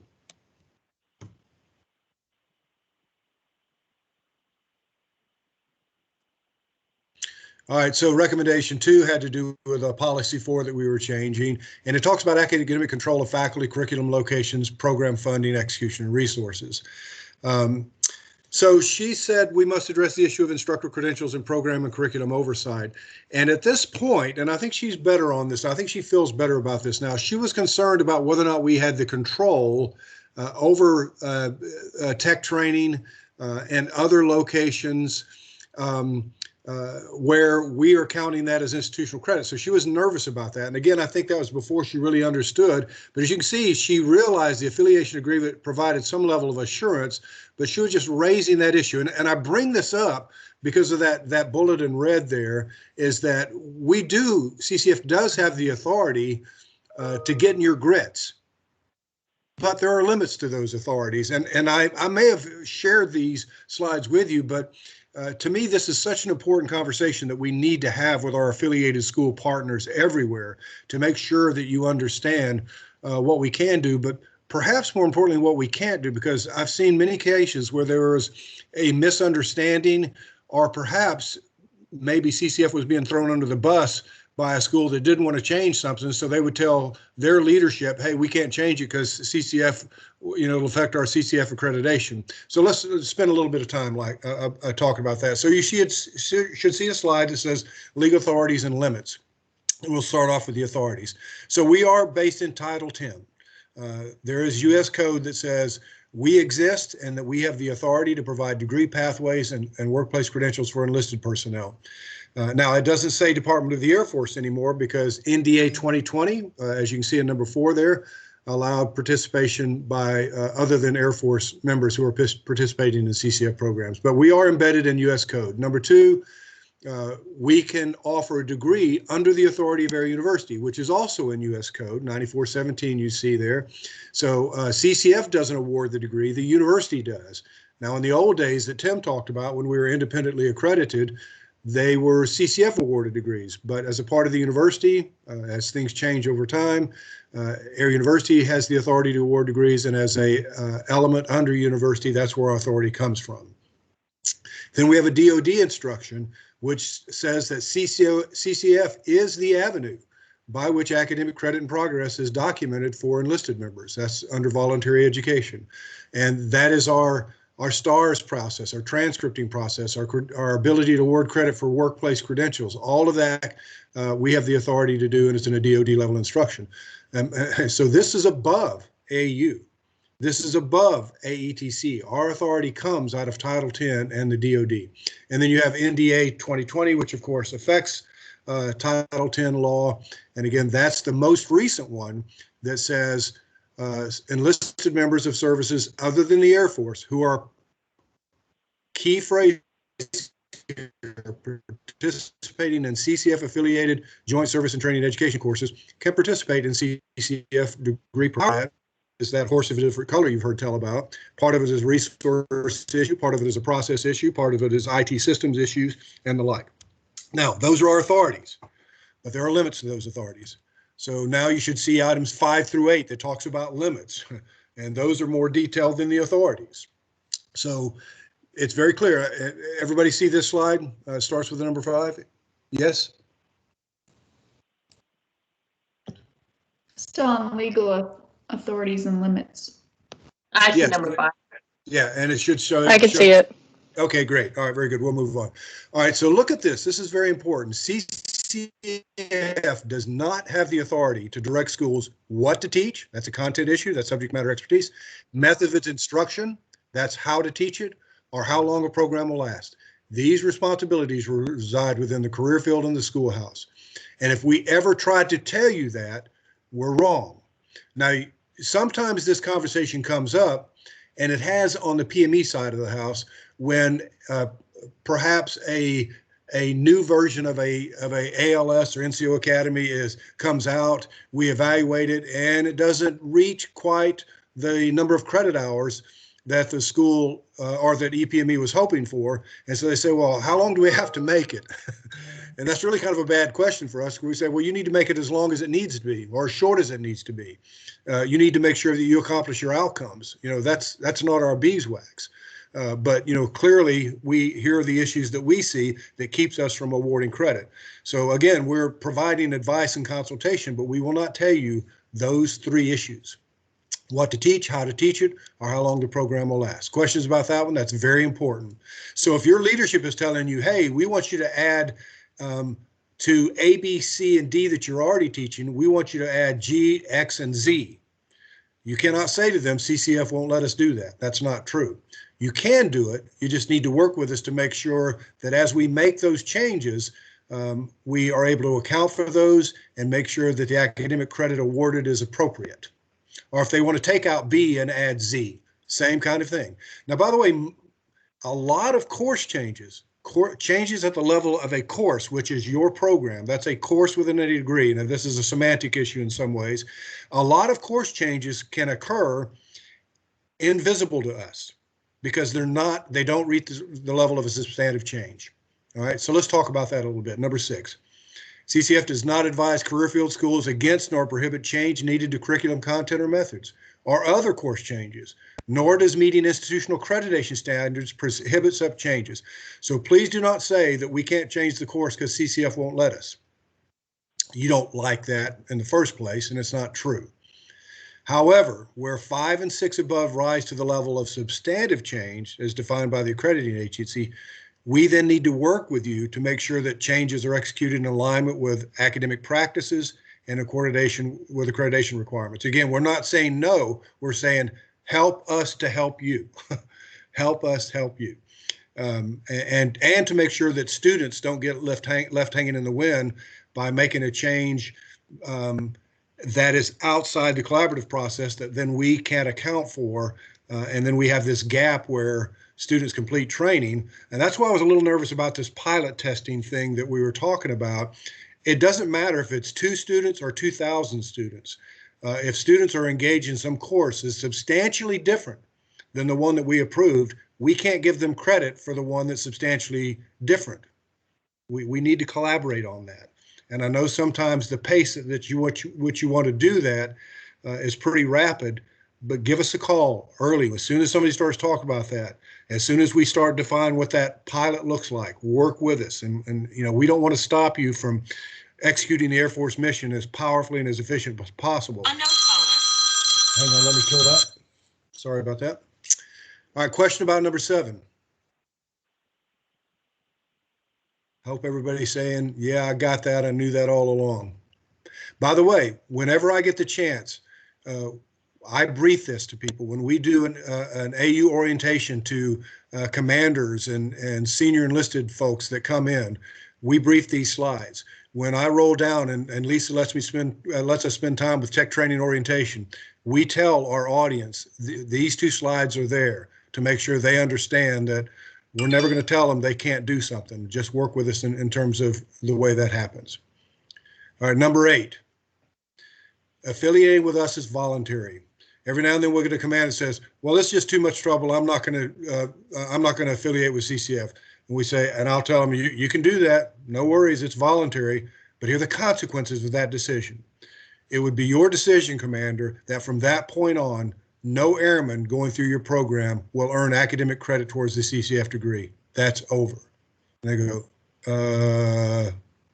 I'm not sure I want to do that. And generally, we can work through those concerns. They generally don't really understand academic processes, and they misinterpret them or think that they have more drastic ramifications than they actually do. So affiliating with the CCAF system is voluntary. Compliance with CCAF policies and procedures after deciding to affiliate is not. As soon as you sign on the dotted line and affiliate with us, you have to comply. If you don't, then we got some talking to do. You know, we're going to have to talk about that and negotiate that. And almost nothing is irrecoverable. If we go off the rails a little bit, we had a medical course and they made significant changes. It was one of those courses, perhaps it was going to be in transition, so maybe they didn't think they needed to tell us. And then they went, oops, we've got an issue here. We made some significant changes. We didn't submit our course documents. No one died. And what we're doing is we're working with that school to get that right, make sure we understand what happened, see what the magnitude of the change. One of the outcomes could be nothing, that the changes were not significant enough to warrant a reevaluation of the course. So again, affiliating is voluntary. Compliance after you affiliate is not. That's the PPG. All right, I've said my piece, open to discussion. Let me see if I can stop sharing slides here. I think I did. Are we back on target now? Yes, sir. Does anyone have any questions for for Dr. Dassinger based on what he just presented, or any other comments for CCAF?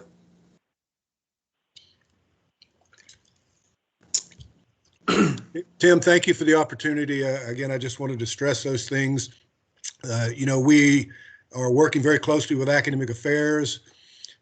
They're concerned, like we are, to make sure that we don't do something as a college or as a university that jeopardizes accreditation. And so I thought it was important for us to, again, spend a few moments outlining the report of recommendations that were relevant to the ASAP from Dr. Williams's office. Over. Thank you again.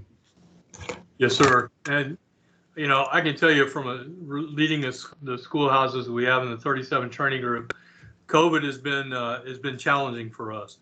Trying to meet all of our course objectives. What is it that we might have to not do, or what is it that we can do? How can we do it differently?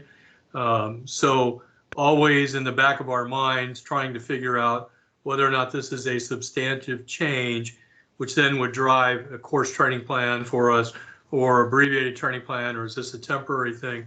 So this has been a pretty challenging year, trying to meet the intent of what our career field functional managers want from us, and at the same time making sure that we stay in compliance with all the other folks that rely on us to meet their requirements. Yeah, no doubt. And Tim, I want to say clearly, the most important thing is the mission, is getting your students mission ready within the constraints that you have. Everything else is secondary, even accreditation. If accreditation ever gets in the way of the mission, then we need to revisit that. I don't think it should. I don't think it's a choice that we have to make, that either we have to pay attention to the mission or accreditation. I just don't believe that's the case. The other good news is, as you know, SACS gave us quite a bit of latitude. And Jeff, I'm not sure where we are on that get out of jail free card from SACS for a while. So if you can speak to that, I'd be glad to hear it. And then internally, we did some things. We said, hey, we know that you may not be able to do some of the things in terms of qualifying your instructors or evaluating them as usual. So, we'll catch up with that, document it, we'll catch up with it later. So I think everybody recognizes that this has been a very trying time with COVID. And we know that every one of our schools are more committed to the mission than we are. I would like to think that's not true, but you guys want to do right. You don't want to send people out to the field and are not ready, and you want to as much as we do. So we're on the same page with that. Mission first, people always. But get with us. If you think that you're worried about a substantive change, consult with us. We'll be glad to help you with that. And again, keep in mind, as big as and important your program is, often that program represents a course or two or three or four within the entire degree program. And remember, generally the threshold for change for SACS is 50% change to the degree program. So a change could occur to the level of a course. Now, when you add things up, we might have an issue. That's why we have to track our courses. But again, a degree program is for a particular AFSC in that degree program, which, it includes PME, it includes general ed, it includes tech training, and all of those things count. So, mostly I think we're okay. Now, there are certain things that if you change, and direct assessment competency-based education is one of those, and that is defined in a very peculiar way or particular way by SACS. And it's not just competency-based training in education. We've always done that. And Dr. Davis reminded me, we've always done this. Yeah. So what we're talking about is how do we award credit? And if it's on the achievement of competencies and not seat time, that's a different matter altogether. And when that reaches a certain threshold for the degree program, then we have to talk about what we're going to do. So I don't know if that helps or clouds the water there. Over. I think we're in violent agreement. So at this time, we'll open up the floor. Does anyone have any discussion? They have anything that they would like to bring up to the ASAP panel? Hey, Tim, this is Angelique Crawford at Goodfellow. I just want to kind of throw something on the table as well. And it's something that I know I've brought forward one time previously and understand the concept behind it. But I just wanted to check to see if anything has changed on it as we continue to kind of hear from academia that we are working with, that this still remains an issue. And what the issue is the numbers put on CCAF courses and thereby showing up on transcripts being at the 1,000 and 2,000 level.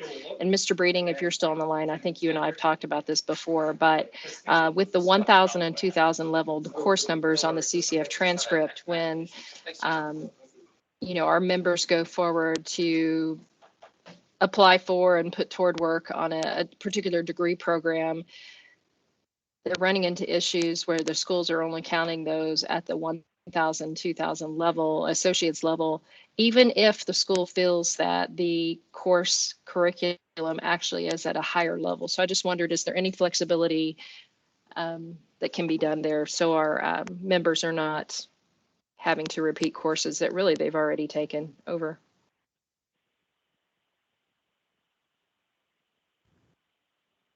Yeah, so being a community college, the degree programs that we offer is the 2-year degree, which is at the freshman sophomore level. We're not authorized to award credit higher than the sophomore level. That has been talked about several years in the past. There's nothing that says that other college accepting the course credit in transfer can't use that credit towards an upper division course within their institution. That's their prerogative. I know that Troy uses the Senior NCO Academy credit, which is limited to the 2,000 level for us, but they do apply it towards their bachelor's program, and that's their prerogative. They can do that. But as far as us awarding credit at the 3,000 or 4,000 level, we don't have the authority to do that.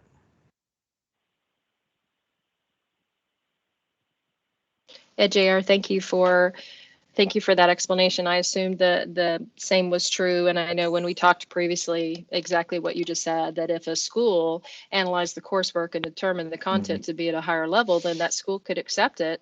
But it's that school's risk to assume, right, for establishing the transfer of credit and things. So I just continue to hear it periodically. And so I just wanted to see if there was any flexibility there, but I'm completely on board with what you're saying. Yeah, so and a good example, another example is nuclear medicine. So that curriculum that's taught at METC is actually senior level curriculum. I mean, that is some pretty deep stuff, but unfortunately, we can only go as high as to the 2,000 level credit for that for that curriculum. Let me add another complicating issue, if I can. CCF as an AAS degree is not intended for transfer. And we, as a matter of record, have to go on record as saying it's not intended for transfer, and that we have partners that accept it as credit and transfer is a good thing. And it speaks to the respect, I think, and the high regard with which the civilian community holds the education and training that goes on in the Air Force. But they don't have to, and we can't advertise it as such. So that even puts a further dampener and caution on our part to not oversell what we're doing. So again, schools accept it, our ABC partners accept it, and they accept it at their risk. And that's why we have to make sure that in everything we do, we're very careful to ensure the integrity of the degree program, the courses that comprise it, the credentials of the faculty that teach it. All of those things we have to be very careful because as a non-transfer degree, we'll get in trouble quick if there's a belief out there that that we're playing loose and fast with rules. So what JR mentioned is true. We don't have the authority to go beyond 1002 level courses, but we don't know what the future will hold. Who knows? At some point, if we don't put a 4-year degree together in recognition of the back half of enlisted development, CCF was always kind of intended as a front half development, the early part. So we've talked about that at the CCF task force. Jeff Geidner has worked on that off and on. I don't know where he is on it later. He has a team working on that, maybe. So we don't know what the future will hold, but that's kind of where we are now, and it's tough. But again, a well-defined course description with course outcomes could make the day, could influence the school. And I said, well, that's exactly what we do in this 300 level course. So we're going to let that count. And if we do that, that's a good thing. Over. And what complicates this conversation, this piece, is you got other service courses that are evaluated by ACE, the American Council on Education, and ACE, they provide a credit recommendation at the upper division level. Say,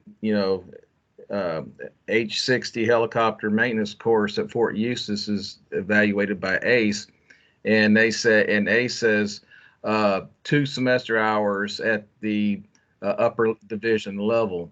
Well, the answer to that is ACE is not awarding academic credit. They're just providing a recommendation. So they're just saying to whatever college that's willing to accept that joint service transcript that, hey, school, this credit could be used at the upper division level. And so they use that for their in-transfer or their acceptance policies for accepting that curriculum or that recommended credit for their program. Again, ACE is not awarding credit. We are awarding credit. So we have limitations that we have to abide by where ACE does not have to, if that makes any sense. No, it absolutely does. And, again, the academia partners that we routinely deal with here in our area in San Angelo, Texas, their faculty are getting hung up. I mean, at least what has been explained to me, their faculty are getting hung up on the course hours, and they're not willing to, in some instances, not willing to do a little bit of a deeper dive to determine if it truly does warrant higher level credit. So again, I understand, I appreciate the explanation, and also appreciate that, none of us know what the future holds. So who knows, maybe at some point in the future, this won't be an issue, but it is still something that some of our members are continuing to encounter issues with. Mm-hmm. Over.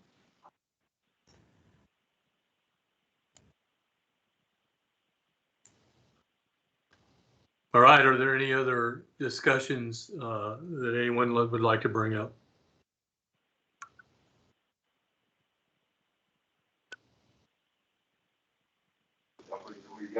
Hey, Tim, this is Angie again. If I can throw one other thing on the table. So, we've all been fighting through COVID this last year as when we started out this discussion yesterday. And so I'm sure probably like a variety of areas, we have made some changes to our, out of necessity, made some changes to our various courses, including some of our faculty development training to better meet the needs of our staff and our students. So, we're still, learning from that, capturing service testing, that kind of thing to determine, hopefully when we get on the other side of COVID, what good we want to maintain and, what didn't work well and those kind of things. So, I mean, there's continual iterative changes that are going on. But my point in kind of starting with that is, with our basic instructor course, our instructor methodology course that we use here at Goodfellow, we are currently offering that and probably will continue to offer that long term, offer it as we've done traditionally, with students actually in classrooms. We are offering it online or some combination thereof. So just curious on if there is some ability for the course to be looked at when we put it forward for review, for that course to be looked at across, a variety of different delivery approaches instead of each one needing to be looked at individually. So once again, kind of allowing flexibility of execution to meet mission requirements. Over.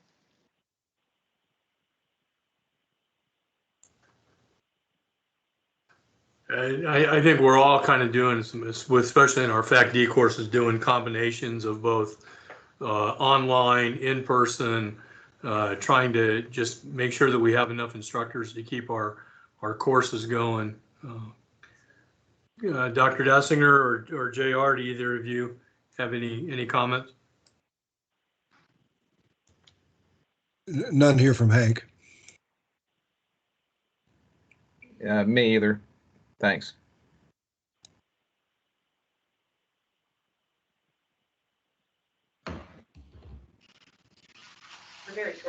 Okay, I'm not sure my question was really addressed, so perhaps we can kind of take that offline.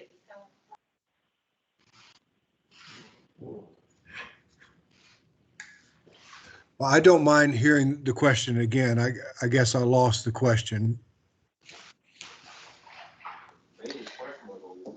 Thank you, sir. So really, it wasn't just my intent, and maybe I didn't explain it correctly. My intent wasn't just to say, hey, we're doing some different things in our courses that we're still testing out. It was more a more pointed question for our instructor methodology course in particular, that, you know, wanting to see if there's some way that the course can be evaluated with flexibility of execution kind of baked into that, instead of like an online basic instructor course or a hybrid basic instructor course or your traditional basic instructor course. Is there some way the course itself can be looked at and incorporating that it may be taught in different via different deliveries over? The answer to that is of course. Absolutely. Yeah, perfect. Thank you. Yeah. So, you know, we have blended learning type courses all over the place. So I don't see, you know, BIC being any different. You know, thank you. As we codify that, we'll push it up for evaluation, but appreciate the flexibility to be looked at in that fashion. Yeah, the main thing is that the course documents are clearly specified on what the faculty members doing and what the students doing during that particular block of instruction.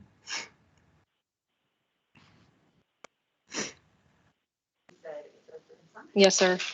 I appreciate that. And again, we will certainly capture that. It's just, you know, again, let's say, you know, as we're all hearing about an additional variant of COVID-19, COVID 2020, or whatever we're calling it at this point. But, you know, you know, we may choose to teach a course in resident, like the traditional way, or we may do some combination thereof, or again, maybe completely online based on whatever the situation is. But the reality is you know, the curriculum and measurement are all equally achieved regardless of how it's being delivered. So again, just looking for maybe one way for it to be evaluated, recognizing that based on situation on the ground that it may be delivered differently, but not having to go through 3 different evaluations. So appreciate that.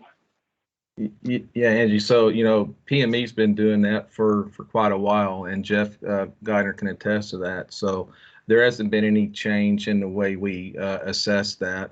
And then, you know, I think about 3 or 4 years ago, you know, I visited with Keesler and met with Violet down there, and they demonstrated the new classroom concept, which the way it was presented to me, you know, it was very similar to student-centered learning, which is used quite a bit in advanced training, where the student is more taking control of the learning because of the level of expertise that the student already has under their belt anyway.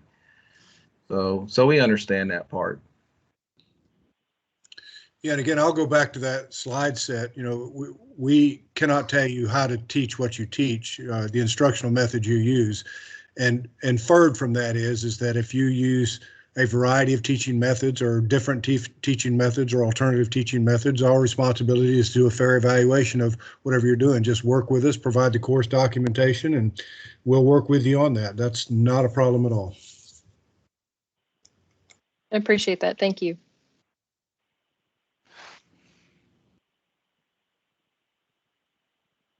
All right. Does anyone else have anything they'd like to bring up? Hey, Tim, it's Julie. I know we talked about the the systems, but some of my schools have been having a transcript issue with the folks at CCAF not being able to retrieve electronic transcripts. And I was just wondering, so now we've gone back and told all of our folks to only submit paper transcripts because we had people who were paying for transcripts 2 and 3 and 4 times, and they weren't ever received or evaluated. So I'm just wondering what type of issue you guys are having accessing the electronic transcripts and what can be done to either fix that issue, or do we need to continue to send paper transcripts?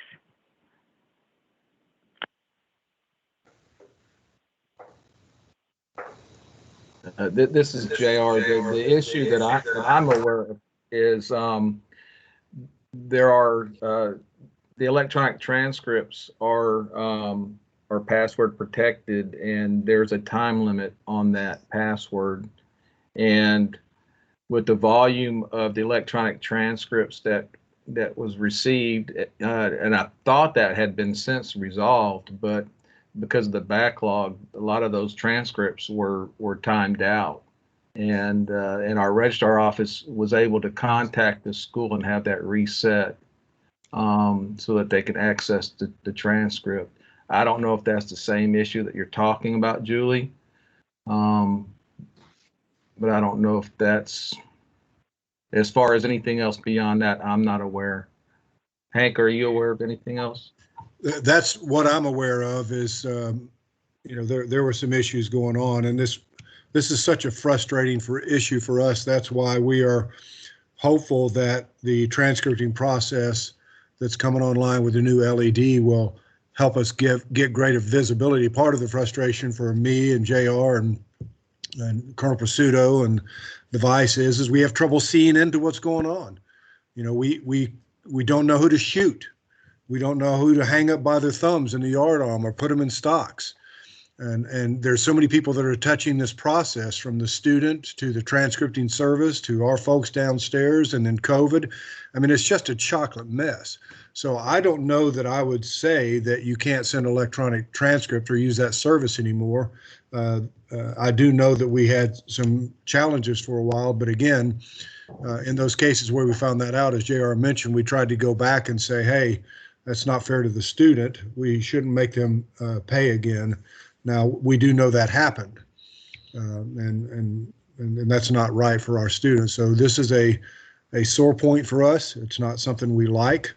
We're 100% committed to try to get this fixed, and so that we can have some accountability within our own house and with the services that we rely on. So now, I wouldn't say that you have to waive people off from that. We've had problems with paper transcripts as well. Mailed to the wrong address, falling in the cracks, I don't, any number of things. This is just a headache, but we need to get our arms around it. And I am guessing Colonel Pasuto has something to add to that discussion. Well, I think that we're putting a lot of hope and prayer into this new AU-CIS and trying to make sure that our requirements are known. And when you're fighting against the implementation of an enterprise-wide system with an antiquated system driven by one member at AU6 that still has the ability to modify that system, talking about STARS. And then right now, we have the ability to utilize National Clearinghouse, except that it has to have some reprogramming with the STARS system, which would require that one individual's bandwidth. So sometimes it's a little bit about a timing thing. So I'll continually reprioritize for the team. What can we get accomplished based on the ever-changing atmosphere at AU and even higher, and what's going on in the field. But you're right, it's a real struggle. And so what we've tried to work on within the college is this culture of care to really reevaluate customer service as an organization, has made strides in repairing our phone tree so that with COVID, it has options for email to capture a majority of people. It even has options to go direct to the command team where Chief or myself or Doc will run down specific requests from students if they don't hang up on me because they think they've reached the commandant by mistake. But all of this, is challenging, but it requires the entire team to row. And so I'm so grateful that you are able to bring these issues forward so that we can continue to help improve our processes, because this team is a great team in place that has moved miles to help improve processes across the college. Thanks.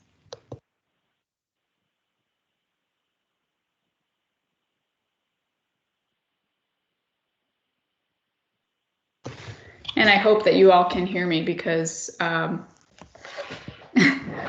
with everybody else's technology, I'm teleworking today and trying to find the area of my house that allows for my own proper internet usage.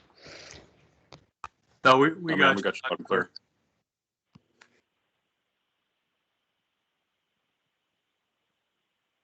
All right, does anyone else have anything that they would like to bring up at this time?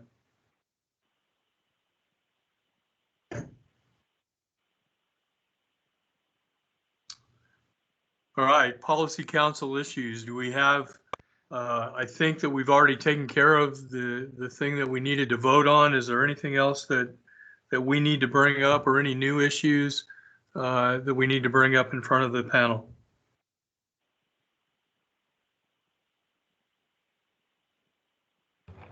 Hey, Tim, this is Barb LaFave, 533rd Training Squadron, U.S. Space Force.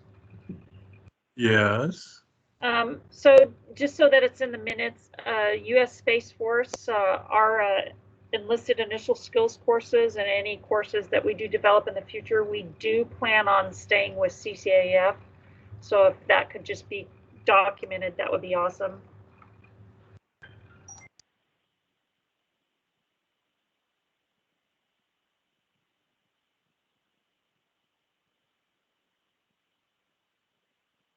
All right, does anyone have anything else?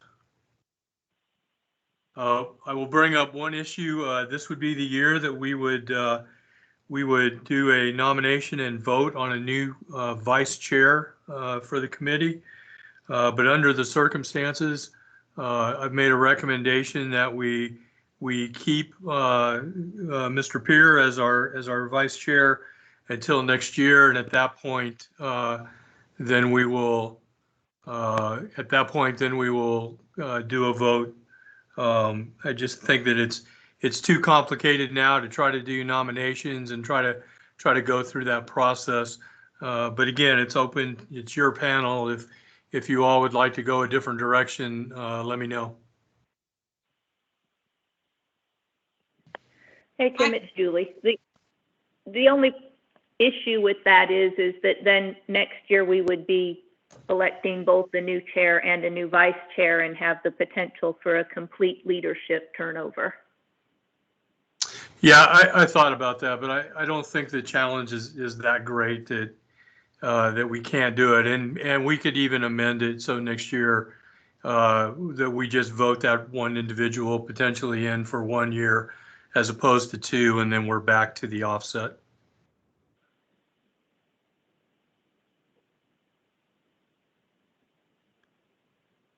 Okay, I don't have any issue with it. I'm good with that, Tim. Yeah, this is Tom Rados. We're good with that. Tim wasn't in the room when we voted him president back when that happened, and he wasn't there also when we said that was going to be a lifetime appointment. Yeah, well, I could guarantee you my lifetime is coming to a short here, so a couple of more years, and then as Mr. Geithner said, it'll be somebody else's game to run and play. Yeah. All right. Does anybody have anything else before we turn it over to Colonel Pursuto for closing comments? Colonel Pursuto, under the normal movement of commanders, would this be your last ASAP meeting that you'll be in attendance for? It is my last ASAP meeting. Thanks, Tim. I have a lot of empathy for these teams as commanders only, remain 2 years, and you, especially when, a great deal of 1 year has been dealing with a world pandemic. But I do feel good that this team together, we've been able to make incredible strides for the college, while at the same time, trying to balance all of the other things going on in their lives. So I thank you all and appreciate the time that you've given to the topics today. I know that I read through the minutes from last year, and there were a couple of topics brought up, like where we reside in the organization, or how we've lost some of our rank structure to AU. And so I personally picked the battles that I felt like we could move forward on, but I will definitely ensure that my replacement knows the history. A lot of it's been helpfully written down now, so that we can continue to help the college thrive in the future. So I appreciate you all. Thanks so much. All right, I know that leadership, and we've gone through this. Some of us have been around this game for a few years, almost into decades, and I am not bashful in saying that you've been probably the most active CCAF commander that we have had in a long time, actually trying to help move us forward, get things done. I think bringing Dr. Dassinger onto the team has just been outstanding, and we've seen how we're improving every year. Maybe not so much this year, but certainly every year we've improved how the CCAF is looked at and our processes, and making sure that we're taking care of our enlisted force. So I certainly want to say thank you for everything that you have done over the last 2 years. Well, thanks, Tim. I can't take any credit for the team that was in place. Doc preceded me by a month. And JR, when he brought the list of things he'd like to change, he may be regretting that decision now, but they're just a unique and very special team. And to be honest, not knowing CCAF before I came in, just based on my career field, not having the opportunity to serve the enlisted corps, I will leave this job forever banging the drum for enlisted education and try and help change the culture within the officer corps as to why the prioritization seems to sway in the other direction for such a small cohort. So you can be sure of that. Thank you. All right, that's enough of this love fest. All right, does anybody else have anything that they would like to bring up before we adjourn the meeting? Dr. Dassinger, do you have any last comments? No, Tim, thank you so much. And thanks to this group for taking so much time. And I know you guys are busy. We do appreciate it. And I will personally strive to always improve the efficiency of these meetings, because I know your time is precious and we appreciate your commitment. Thank you. Thank you. Thank you, sir. Sergeant Malala, do you have anything for us, or Sergeant Baker? I got nothing, sir. Great. All right, with that, I don't have a gavel, so we'll just say the meeting is ended. And thank you again for all your participation. It's over. Out. Thanks.